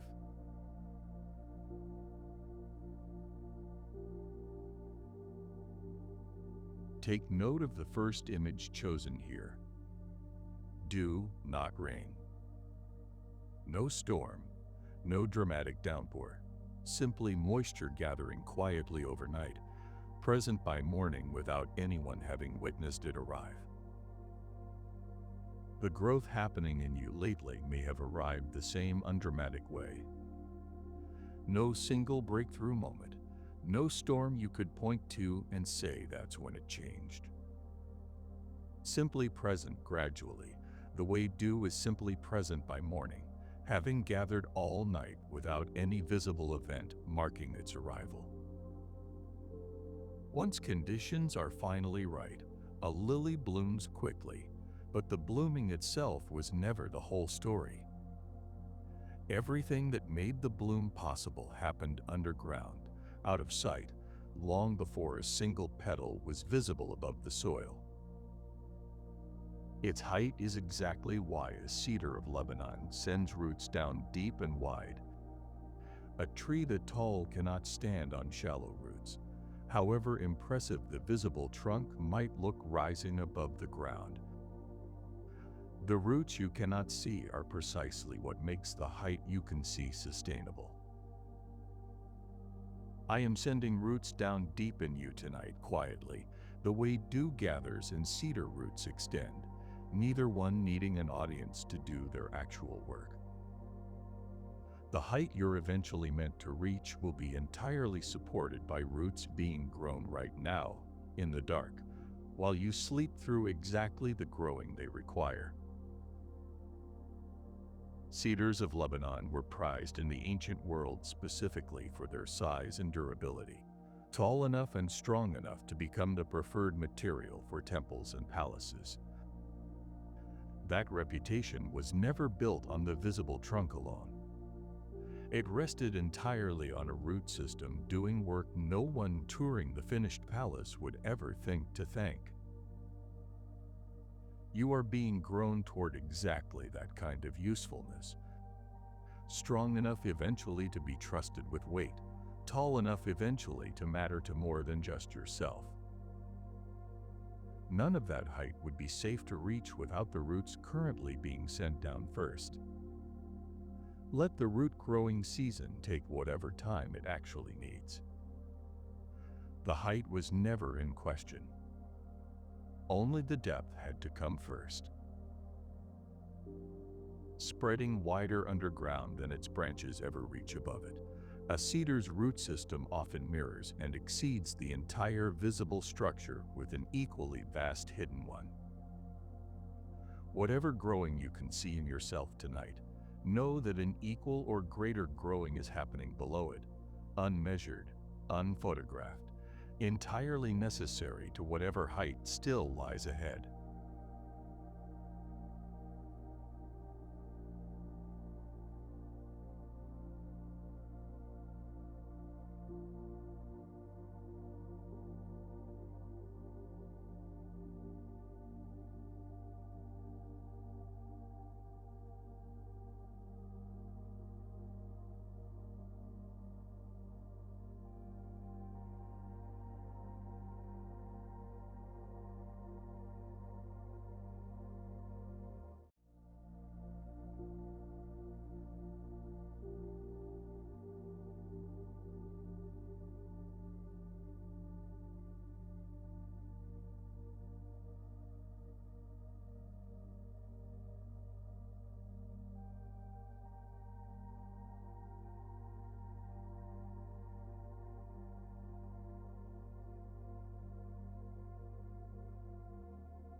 The chain is already broken.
Nothing holding on tonight has permission to stay.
Every door meant to stay locked has already been opened.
rest doesn't have to wait for enough courage to be found first.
Breathing can slow all the way down now.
The weight leaves in stages, and it is leaving right now.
Nothing chasing tonight will catch up.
The ground underneath is steadier than it feels.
Fear doesn't get the last word over this room.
This isn't being faced alone in the dark.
I have loosened the grip a little more with every breath you release.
What felt permanent an hour ago is already fading.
Freedom isn't something that has to be earned before morning.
I have already given it in full without conditions.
Shoulders can drop the rest of the way now.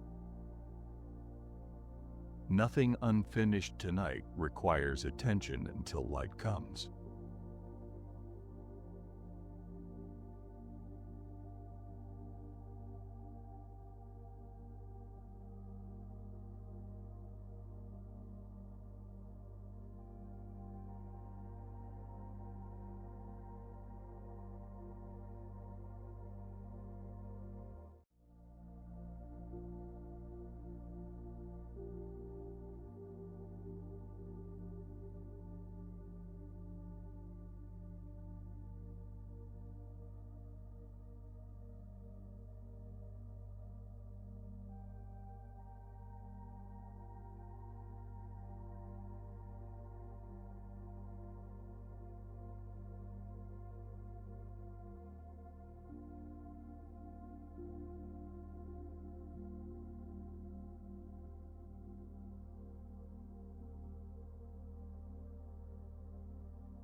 I am keeping this watch whether or not sleep comes easily.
Sleep isn't surrender. It's trust expressed through the body.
The chain around these thoughts has no strength left in it.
quiet is allowed to be enough tonight.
Nothing else needs solving before I permit rest.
The version of you that made it through today did enough.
rest isn't owed to anyone else right now, only to you.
This room is safer than the racing heart admits.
Whatever gets set down tonight will still be there tomorrow if it's truly needed, and it usually won't be.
The past has no new power over tonight.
Tomorrow hasn't arrived yet, and it doesn't need wakefulness to prepare for it.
Your body already knows how to rest.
Darkness isn't empty.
I am watching it closely, without gaps.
Nothing is required now but stillness.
I have named the chain, and naming it was enough to loosen it.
Shame has no seat left at this hour.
Old stories don't get to write tonight's ending.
the danger is further away than fear insists it is.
Every breath in is rescue.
Every breath out is release.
The floor isn't falling.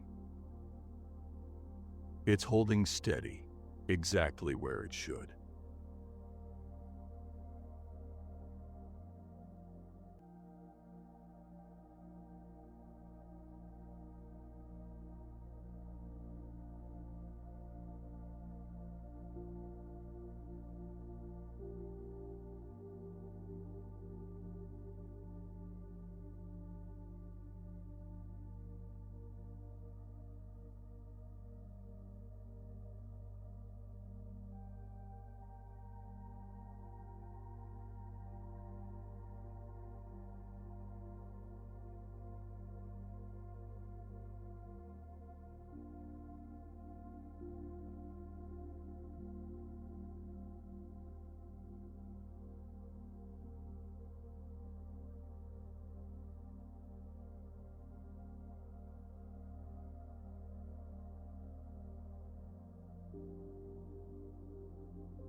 Nothing about your worth changed while tonight was hard.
The tightness in your chest is already loosening, even before you feel it.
This hour was never meant to be faced solo.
Quiet isn't the same thing as alone.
I have opened the doors right behind where fear was standing guard.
What kept the circling going tonight has already lost its hold.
Freedom doesn't need your permission to already be true.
Hands can finally unclench, one finger at a time.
The next thought doesn't have to be a frightened one.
My peace isn't reserved for people who have it all together. I am offering it to the tired one right here.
Nothing tonight is too heavy for my hands to hold.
The chain has fallen. It can stay down.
I have been waiting here the entire time.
Rest was never something you failed to earn.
I do not blink, tonight or any night before it.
I have not missed a single hour of this night.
I have received every worry you've handed over tonight, not just heard it.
Nothing you've carried tonight has gone uncarried by me.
Your mind can stop bracing for what isn't coming.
The threat that kept the circling going was smaller than it felt.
I am already preparing morning, with or without more worrying tonight.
The chain that held these thoughts has no claim left on them.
This room is safer than the silence made it feel.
A little more letting go is safe here.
Nothing chasing tonight has legs long enough to reach this far.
The battle you assumed was still ongoing. I already won.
Rest isn't naivety. It's trust placed exactly where it belongs.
Your body is allowed to go fully heavy now.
The ache in your chest is easing, even in this very sentence.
What felt unbearable an hour ago is already lighter than it was.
The chain is gone. Only the memory of its weight remains, and even that is fading fast.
You are not required to keep watch tonight.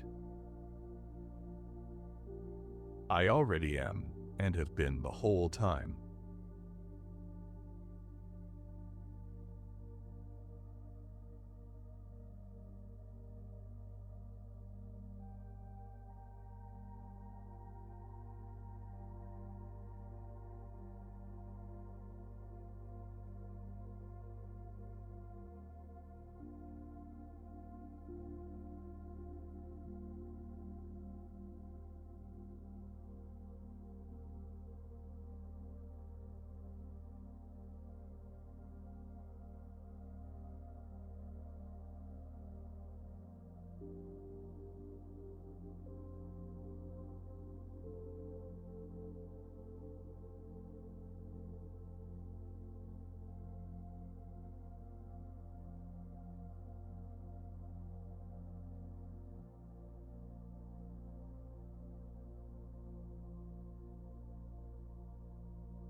Your eyes can close the rest of the way now. This night is not working against you.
I have held it steady the entire time, noticed or not.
Every fear you brought into this hour, I have already met and answered.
nothing left in you needs to stay alert any longer.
Yesterday's strength was sufficient for yesterday. Tonight's rest is sufficient for tonight.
This hour requires only surviving, and even the surviving I have already handled.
The chain is broken, the door is open, and I am holding the rest out for you to take.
Sleep now.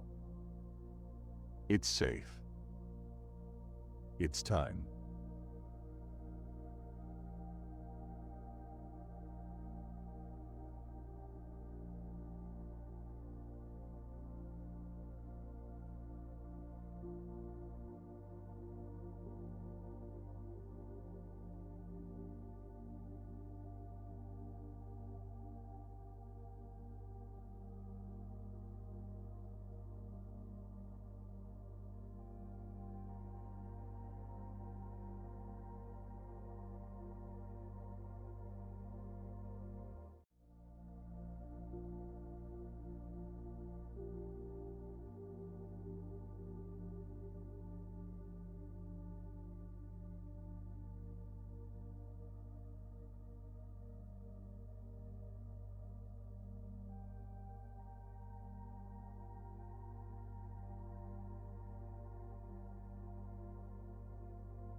I have not let go of anyone in this room tonight.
The morning is coming, and it is coming free.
Whatever felt unbeatable an hour ago, I have already beaten.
This body can go completely heavy now.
There is nothing left to defend against tonight.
The chain is a memory now, not a presence.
Rest belongs to you in this exact moment.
Let me hold it fully, without holding anything back.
From that day on, half of my men did the work, while the other half held spears, shields, bows, and armor.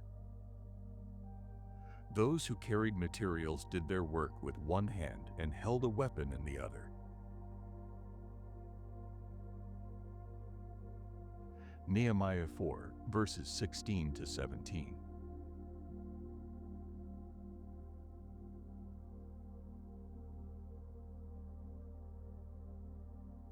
Nehemiah's builders didn't get the luxury of choosing between building and defending.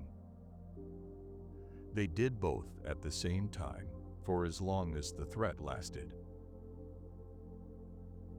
Building something new while simultaneously having to guard against something threatening it. If this season has felt exposed while also demanding growth, you are in genuinely good company. This has always been how meaningful building gets done under real opposition, not a sign that something's going wrong with the process. Working with one hand while holding a weapon in the other, a builder accomplishes less per hour than a builder with both hands free, and yet the wall in Nehemiah's story still went up, completely in 52 days. Divided attention didn't stop the work. It simply meant the work happened under different conditions than ideal ones. Positioned specifically at a wall's weakest, most unfinished section, a night watchman isn't there because that section is hopeless. He's there because that's precisely where extra protection matters most while the work continues, exactly the section most worth defending during its most vulnerable stage. I am building and guarding you at the same time tonight, the same way Nehemiah's crew worked. This exposed feeling isn't being ignored while the building continues. Both hands are occupied, one still shaping what's being built, the other still positioned exactly where protection is needed most. This kind of season carries its own specific fatigue, rarely named directly. Not the fatigue of building alone, and not the fatigue of defending alone, but the exhaustion of doing both simultaneously, neither one ever getting your full attention. That divided fatigue is real, and it was never a sign you're doing something wrong. Nehemiah's workers slept in their clothes during this season, weapons within reach even through the night, because the threat didn't pause simply because exhaustion had set in. I am not asking you to stay armed and alert through tonight's rest. I am the one staying armed and alert, so that the building can continue and your body can finally, fully put down what it's been carrying in both hands for far too long. This particular kind of exhaustion doesn't announce itself the way physical tiredness does. It hides underneath ordinary functioning, mistaken for simply being tired, until someone finally sets down the sword and realizes how heavy it had become. Set it down tonight. The wall does not need your hand on the weapon while you sleep. It only ever needed mine. Let both hands finally rest tonight. Mine haven't left the post.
Before this building began, the plan was already complete.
Unless the Lord builds the house, the builders labor in vain.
I have never once built without a finished plan already in hand.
What looks incomplete to you is never incomplete to me.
I have seen the whole structure since before the foundation was poured.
Every delay you've counted, I have already accounted for.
Every stone still missing, I have already placed on the schedule.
Nothing about this timeline surprises the one who said it.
No good father panics over a child's slow growth.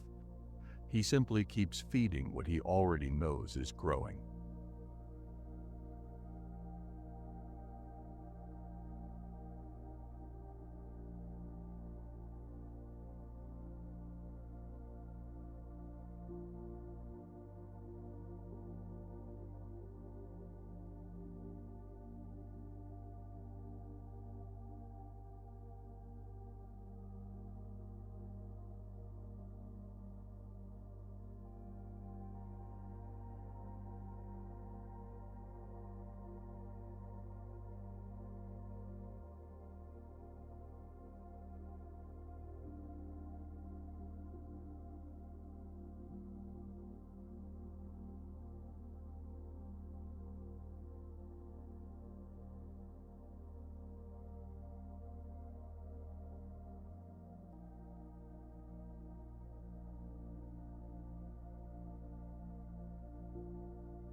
I am not panicking over this.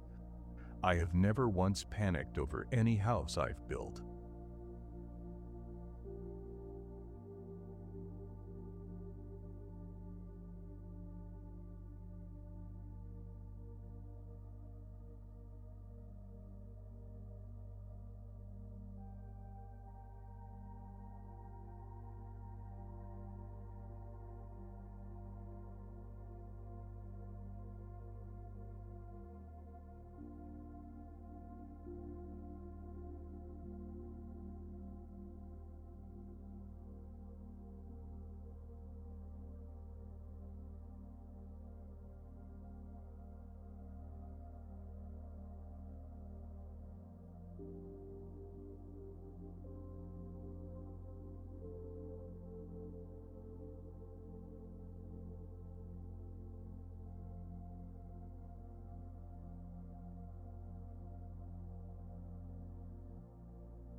The plan was settled before the first night you spent waiting for it.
It remains settled tonight, unchanged by how long the waiting has stretched.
It will remain settled tomorrow, and every night until the building is finished.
Rest on a plan this fixed.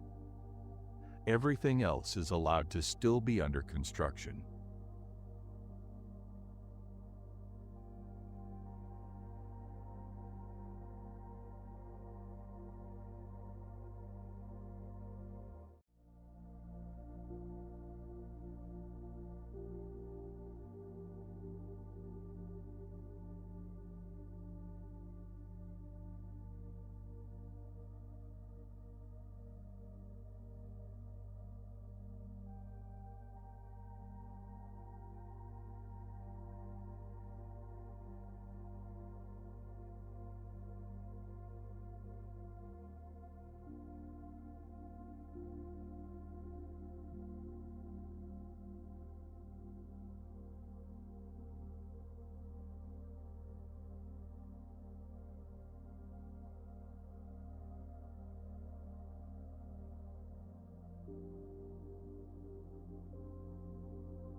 I have not moved. My intentions have not shifted. The blueprint has not changed.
Only the visible progress has changed, stage by stage, exactly as planned from the start.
What was true when this building began is still true now.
It will still be true on the day the last stone is finally set.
Rest inside that unchanging plan tonight, all the way until morning.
The hands of Zerubbabel have laid the foundation of this temple.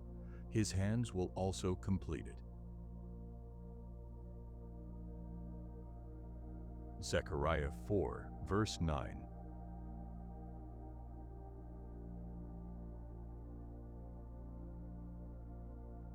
There is a crucial promise made here. Not that someone else would eventually finish what Zerubbabel started, but that the same hands, the exact same builder, would carry it all the way through. Naming a fear honestly tonight matters here. Whoever or whatever started something good in you might not be the one who finishes it. That the beginning was real, but the follow-through might come from somewhere else, or might not come at all. That fear gets answered directly by name. At the end of a long handwritten document, a signature matches the signature at the beginning, proof that the same hand held the pen the entire way through, regardless of how many pages passed between the first word and the last. The same builder who lays a foundation is, in the best construction, still present at the topping out ceremony months or years later. Not a different contractor brought in partway through, but the same hands, having tracked every stage of the project from its very first measurement. The hands that began this work in you are the same hands still working tonight, and they will be the same hands present at its completion, however far off that completion currently feels. I do not start what I abandon. I do not lay foundations I have no intention of finishing. What began with my hands will be completed by them too. Zerubbabel faced real discouragement partway through this particular building project.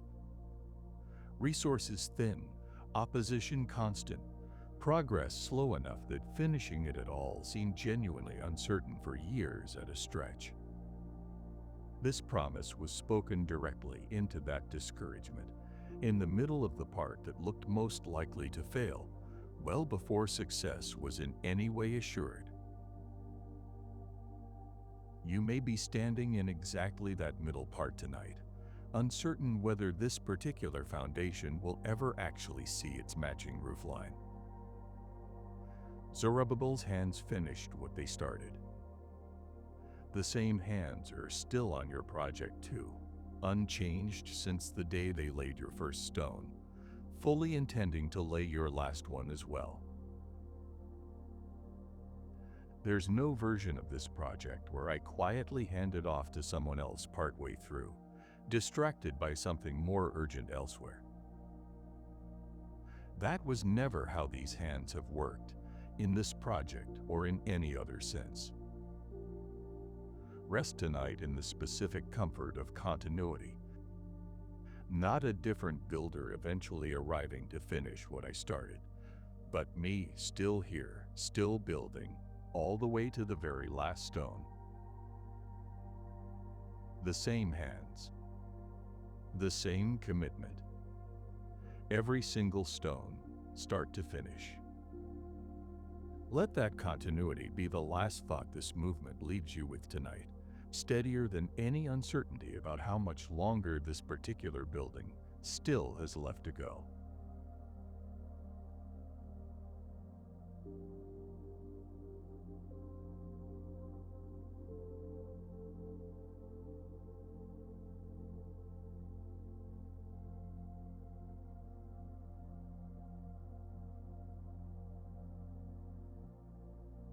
For there is nothing hidden that will not be disclosed, and nothing concealed that will not be known or brought out into the open.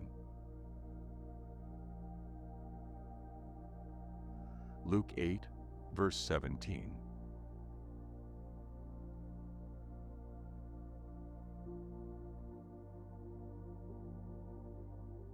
Not a warning here, though it's sometimes read that way.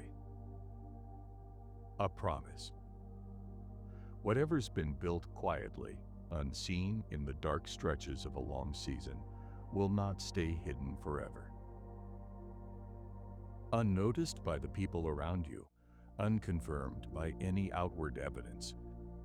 If the growth in you is felt invisible, it was never being built for permanent concealment.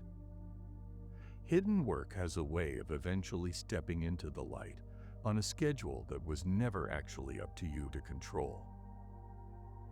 Entirely in darkness, a photograph's negative develops through chemical processes doing their full work with no light allowed anywhere near them, and yet the eventual print gets displayed in full daylight, the darkness having been the necessary stage rather than the final destination.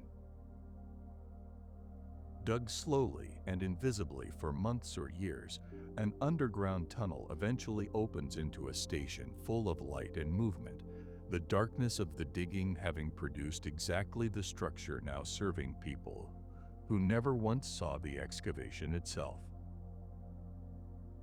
What was built in you during this dark season will step into its own light eventually, revealed not because you managed to force the reveal, but because concealment was never the plan. Rest tonight in the dark stage, trusting the light stage is still coming, right on schedule, exactly as this promise says it must. There's a fear worth naming about hidden work, that it might stay hidden forever, unnoticed, uncounted, its value never actually reaching anyone beyond the person who did it in obscurity. This promise addresses that fear directly. Nothing built in secret was ever intended to stay secret indefinitely. The concealment was always a stage, never a sentence. Let go tonight of needing to control when or how this eventually comes to light. That timing was never yours to manage, any more than a photograph could rush its own development by wanting to be seen sooner. What's true will surface. What's real will be known. Trust the process that got you this far to also carry you the rest of the way into visibility. Underground tunnels don't dig themselves toward the light faster by anyone above ground wishing harder for the opening day to arrive sooner. The pace was set by the actual work required, not by anyone's impatience with the dark stretch of digging. Whatever's hidden in you tonight is on that same fixed pace, immune to being rushed, entirely capable of arriving exactly on time without your management of the timeline. The light stage is coming. It was never actually optional.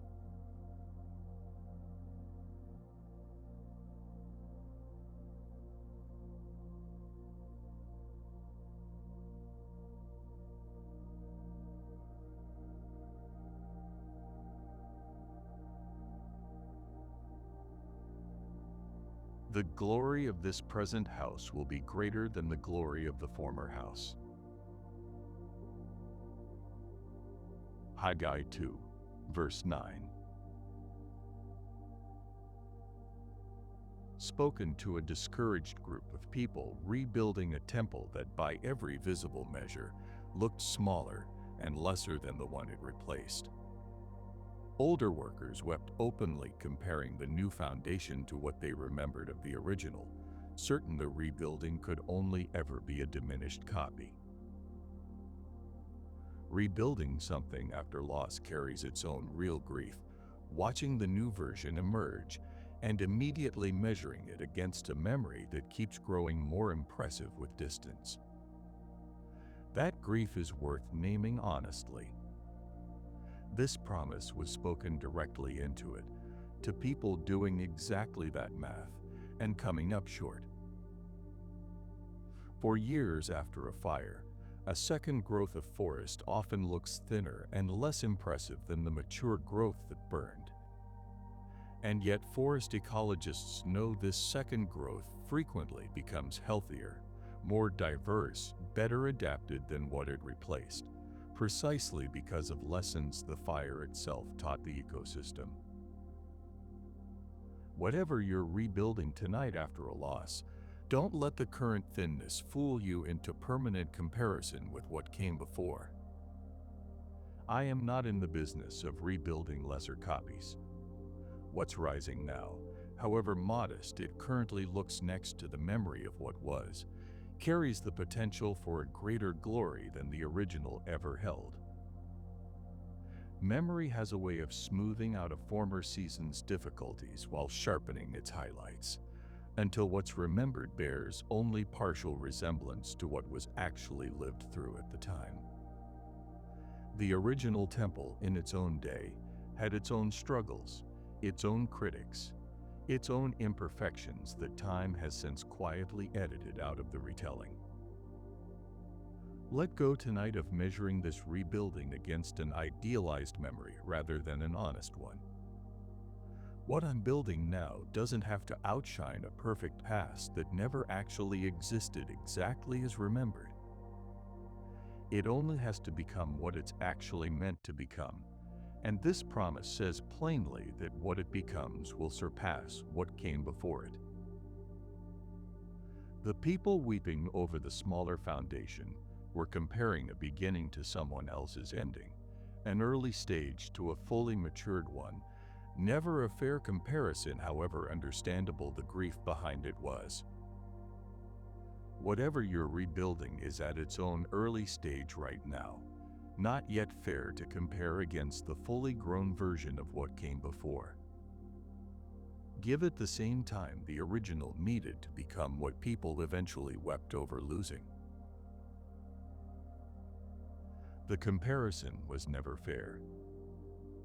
Give this rebuild its own timeline.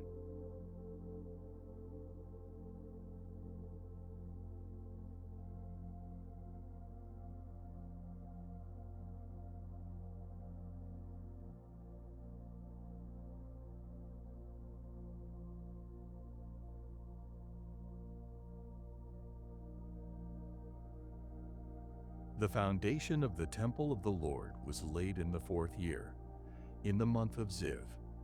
In the 11th year, in the month of Bul, the 8th month, the temple was finished in all its details according to its specifications. He had spent 7 years building it. 1 Kings 6, verses 37 to 38.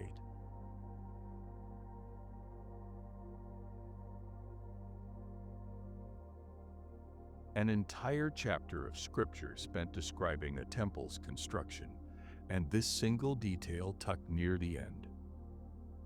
7 years. Not 7 days. Not 7 weeks. 7 years for a project significant enough that its timeline was worth recording precisely. Know that significant things have never been built quickly, not even when the builder was infinitely capable of moving faster, no matter what timeline you've been measuring your own life's building against. 7 years wasn't a delay in Solomon's temple. It was simply how long building something this significant actually took. Only once construction is entirely finished does a cathedral's true scale become visible. No single stage of scaffolding, no half-built wall, no partially raised spire gives an accurate sense of what the completed structure will actually look like from a distance. The full picture was never available mid-project, only at the end of it. Whatever's being built in you right now cannot yet be judged by how it currently looks, any more than a half-finished cathedral could be judged for not yet resembling its finished form. I am building toward a completion you cannot fully picture from inside the scaffolding stage. Let this season take exactly as long as it needs to.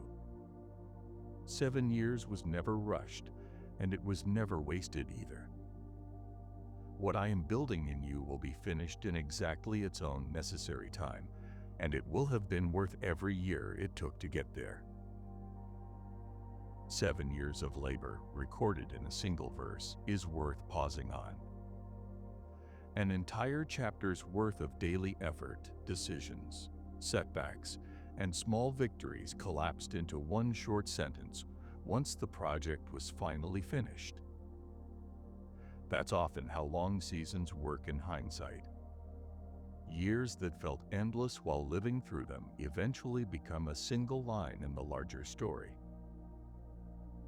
You are living inside your own version of that long chapter right now, one that will eventually collapse into something far shorter once you're finally standing on the other side of it. Seeing the whole 7 years at once was never the requirement tonight. Trust alone is trust that the chapter is being written faithfully, one ordinary day at a time, toward an ending already fully planned. Someday this particular season will be the story you tell someone else who's currently living through their own version of it, condensed into a sentence or two, the years of difficulty folded neatly into a lesson about patience finally paying off. You cannot see that future telling from inside tonight's chapter. I can.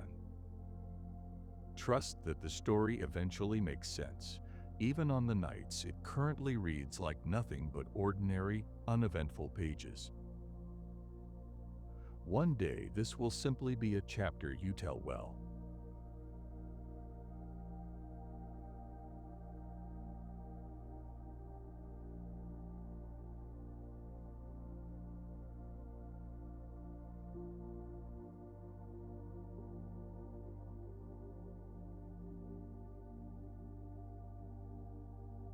Let the morning bring me word of your unfailing love, for I have put my trust in you.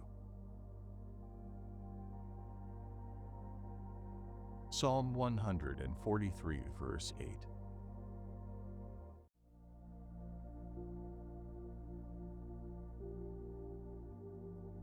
A specific request. Not comfort at midnight only, but comfort renewed again at the very first light of the next day, as though morning itself might carry a fresh word meant just for that moment of waking. If tonight's rest gives way tomorrow to a morning that arrives with its own fresh weight, a hard day ahead, uncertainty waiting the moment your eyes open, let this be the word morning actually brings, regardless of what else the day holds. My unfailing love was here before you woke, and it did not leave while you were sleeping. Written the evening before and left waiting on a table for someone to find first thing upon waking, a letter delivers its message at the exact moment it's needed most. Not stale from having been written hours earlier, simply patient, waiting for the right moment to be read. Sunrise itself arrives as a kind of daily correspondence, delivered fresh every single morning without a single missed delivery across the entire history of the world, proof of a faithfulness so consistent it's easy to stop noticing it as a message at all. Let tomorrow's morning bring you this word, the same word this psalm asked for. Unfailing love, freshly delivered, waiting for you the instant you wait. I have never once failed to deliver it. Every sunrise has been proof of that, whether or not you've been counting. There's something worth noticing in how this psalm phrases the request. Not asking that love simply exists somewhere in the abstract, but asking that morning specifically bring word of it, delivered, received, actually landing on the day it was meant for. A love that exists only in theory helps very little at 6 a.m. on a hard morning. This one arrives addressed to you, every single time. Trust that delivery tomorrow, even before you've opened your eyes to receive it. The mail doesn't wait for the recipient to feel ready before arriving. Neither does this. Whatever tomorrow holds, this particular word will already be waiting on the doorstep the moment you're ready to find it, exactly as reliably as it has arrived every morning that came before it. Some mornings you'll notice the delivery immediately, grateful and awake enough to receive it clearly. Other mornings will be too rushed, too heavy, too distracted for the noticing to happen right away. The word arrives either way. Its faithfulness was never dependent on how attentively it gets received. Let tomorrow's word be there, whether or not tomorrow's version of you remembers to look for it first thing. It's already written, already sealed, already waiting for morning. Whatever tomorrow holds, that particular delivery was never in doubt, however uncertain everything else about tomorrow currently feels tonight.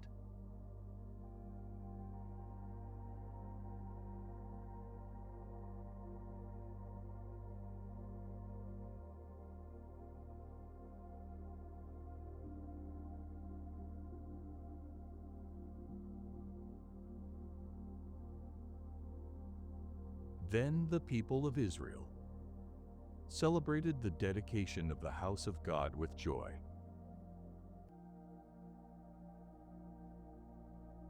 Ezra 6 verse 16.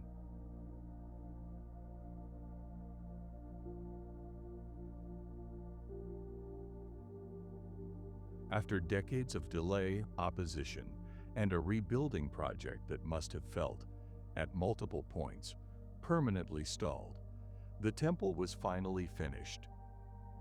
And the response wasn't relief or exhaustion alone. It was joy, genuine celebration, a dedication marking not just completion but purpose finally being fulfilled. There's a quiet fear worth naming about long-delayed completions, that by the time something finally finishes, the joy that should accompany it will have worn thin, spent already on years of waiting, leaving only fatigue where celebration should be. This story suggests otherwise. The joy arrived intact, undiminished by how long the wait had stretched. Stretching on for years doesn't cost a long-anticipated homecoming its emotional weight. If anything, the years of waiting tend to deepen the joy once arrival actually happens, rather than exhausting it in advance. Whatever's being completed in you, however long the building has taken, is not being built toward a hollow finish line, joy already spent by the time you arrive there. I am building toward genuine celebration, the kind Ezra's people felt, undiminished by delay, ready and waiting for the exact moment this particular house is finally fully finished. Consider what it took to gather that celebration at all. Decades of opposition, a project halted entirely at one point for years, generations who started the work never living to see its completion. And still, when the finishing finally came, the response was joy rather than mere relief, celebration rather than simple exhaustion finally being allowed to rest. That's the kind of completion I'm building toward in you as well. Not simply the absence of struggle once it's finally over, but genuine, undiminished joy waiting on the other side of it. Whatever this particular building has already cost you in patience, in waiting, in years spent trusting something not yet visible, none of that cost is subtracted from the celebration still coming. It arrives whole, exactly the way Ezra's people found it did. There's an old fear worth naming here directly. That joy is a limited resource, and enough delay eventually exhausts the supply meant for the celebration. That fear doesn't match what actually happened at that dedication. The joy hadn't thinned with the years. If anything, it arrived thicker, deepened by everything it took to finally reach this moment. Trust that same thickening for whatever's still being completed in you. The weight was never subtracting from the joy. it was adding to it.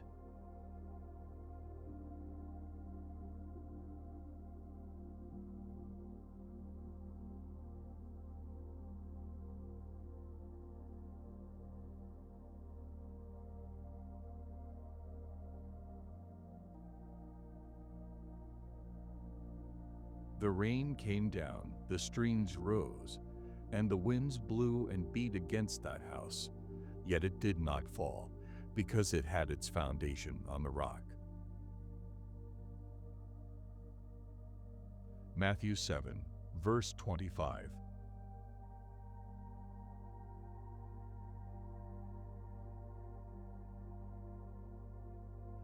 This house wasn't spared the storm. Rain came down on it exactly as hard as it came down on the house built on sand nearby.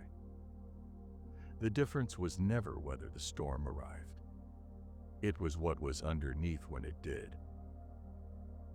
Habits, faith, a way of trusting me that's been forming quietly. This season has been building something, and none of it has been built for a life without storms.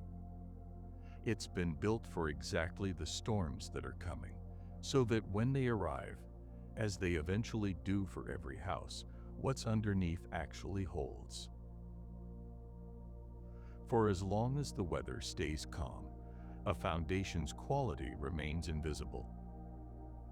Two houses can look identical from the outside, one built on rock, one on sand, with no visible way to tell them apart until the actual test arrives, and only one of them stays standing. I have not been building you a storm-free life. I have been building you a foundation solid enough for the storms that any real life eventually includes. What's forming in you quietly right now, tonight, is exactly the rock this parable describes. Not decoration, but the part that determines whether the rest of the house survives what's coming. Rest tonight on a foundation being laid with exactly this kind of future in mind. Any storms that eventually come will test what's underneath, and what's underneath is being built, right now, strong enough to hold. Notice that the wise builder in this parable wasn't spared the labor of finding rock in the first place. That likely took longer, cost more effort, meant building slower than a neighbor who simply started on convenient sand nearby. Wisdom here wasn't about avoiding hard work. It was about spending that hard work on the foundation rather than skipping straight to the parts that show. Trust the effort currently going into what you cannot yet see. It may be taking longer than building on sand would have taken.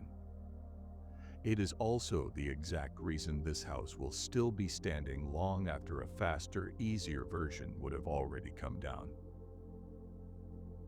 Sand looks like ground too, from a distance, offering no visible warning of the difference until weather finally tests both houses side by side. The wise builder in this parable couldn't point to obvious proof of a better choice while both houses still stood untested under clear skies. That proof only arrived later, exactly when it mattered most. Whatever quiet, foundation-laying effort feels unrewarded tonight is building toward that same eventual, undeniable proof. The storm will settle every question the calm sky couldn't answer.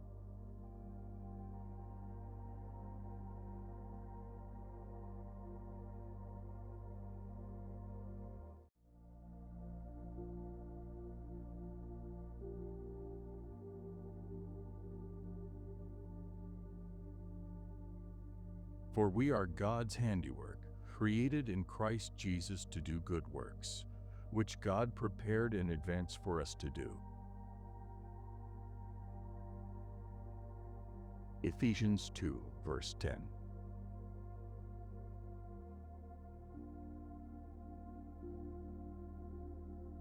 Handiwork. Deliberately made, purposefully shaped, never an accident assembled by chance or a generic product, indistinguishable from 1,000 others, made by hands that had a specific purpose in mind before the making even began. Tonight may carry real uncertainty about purpose, about whether your particular life was actually designed for something or simply happened without much intention behind it. The answer here is plain. You were prepared in advance for good works prepared in advance for you. Two kinds of preparation, both already complete, both already waiting for you to grow into them. Proof of authorship. That's what an artist's signature on a finished piece provides. Proof that what looks effortless was actually made deliberately, by a specific hand, for reasons that made sense to the one holding the brush even when they weren't obvious to anyone else looking at the work in progress. Purpose can live in the very structure of a building. A concert hall shaped precisely for acoustics, a chapel oriented precisely toward the light of a particular hour. Invisible to a casual glance, but unmistakable to anyone who understands what it was actually built for. You carry my signature the same unmistakable way, built for good works I prepared before you ever arrived to do them. Any story tonight tells about randomness or accident was never true. I signed this work before it began, and I'm not finished completing what I signed. Trusting that the good works already prepared for you were matched to exactly who you are, rather than requiring you to invent purpose from nothing, brings its own real relief. You are not searching for a purpose that may or may not exist somewhere out there. You are growing into one already prepared, already sized to fit exactly what you're becoming. Whatever uncertainty tonight carries about whether your life adds up to something intentional, let this promise have the final word over it. Handiwork isn't accidental by definition. Prepared in advance isn't improvised. I made you on purpose for a purpose, and every good work still ahead of you was already accounted for before you took your first breath. This is not a small claim, and it was never meant to be treated as one. Somewhere in the plan already prepared for you sits work only you can do, in a shape only you can fill, arrived at through a path only you could have walked to get there. Rest tonight inside a purpose this specific, this settled, this entirely unaffected by whatever doubt tonight tried to raise against it. Signed, sealed, and already accounted for.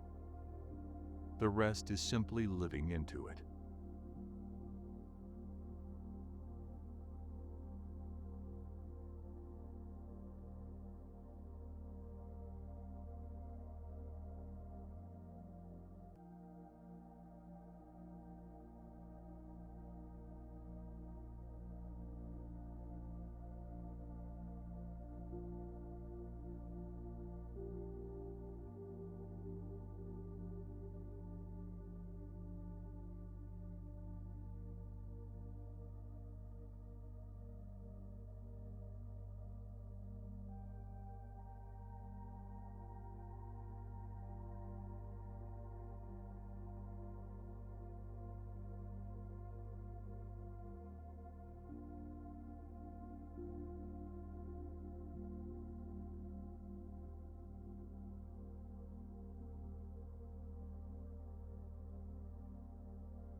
The building did not stop while you hear these words, and it will not stop the moment you finally close your eyes.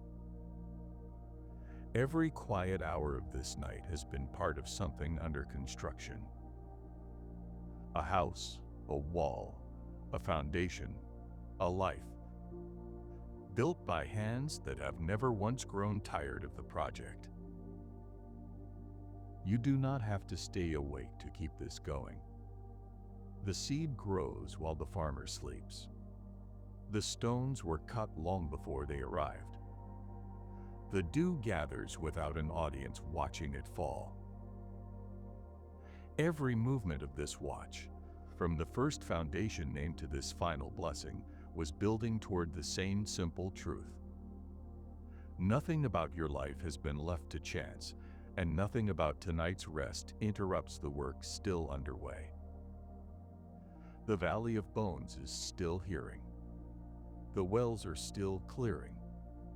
The roots are still going down, deeper than any storm still to come will be able to reach. Sleep now. The building continues.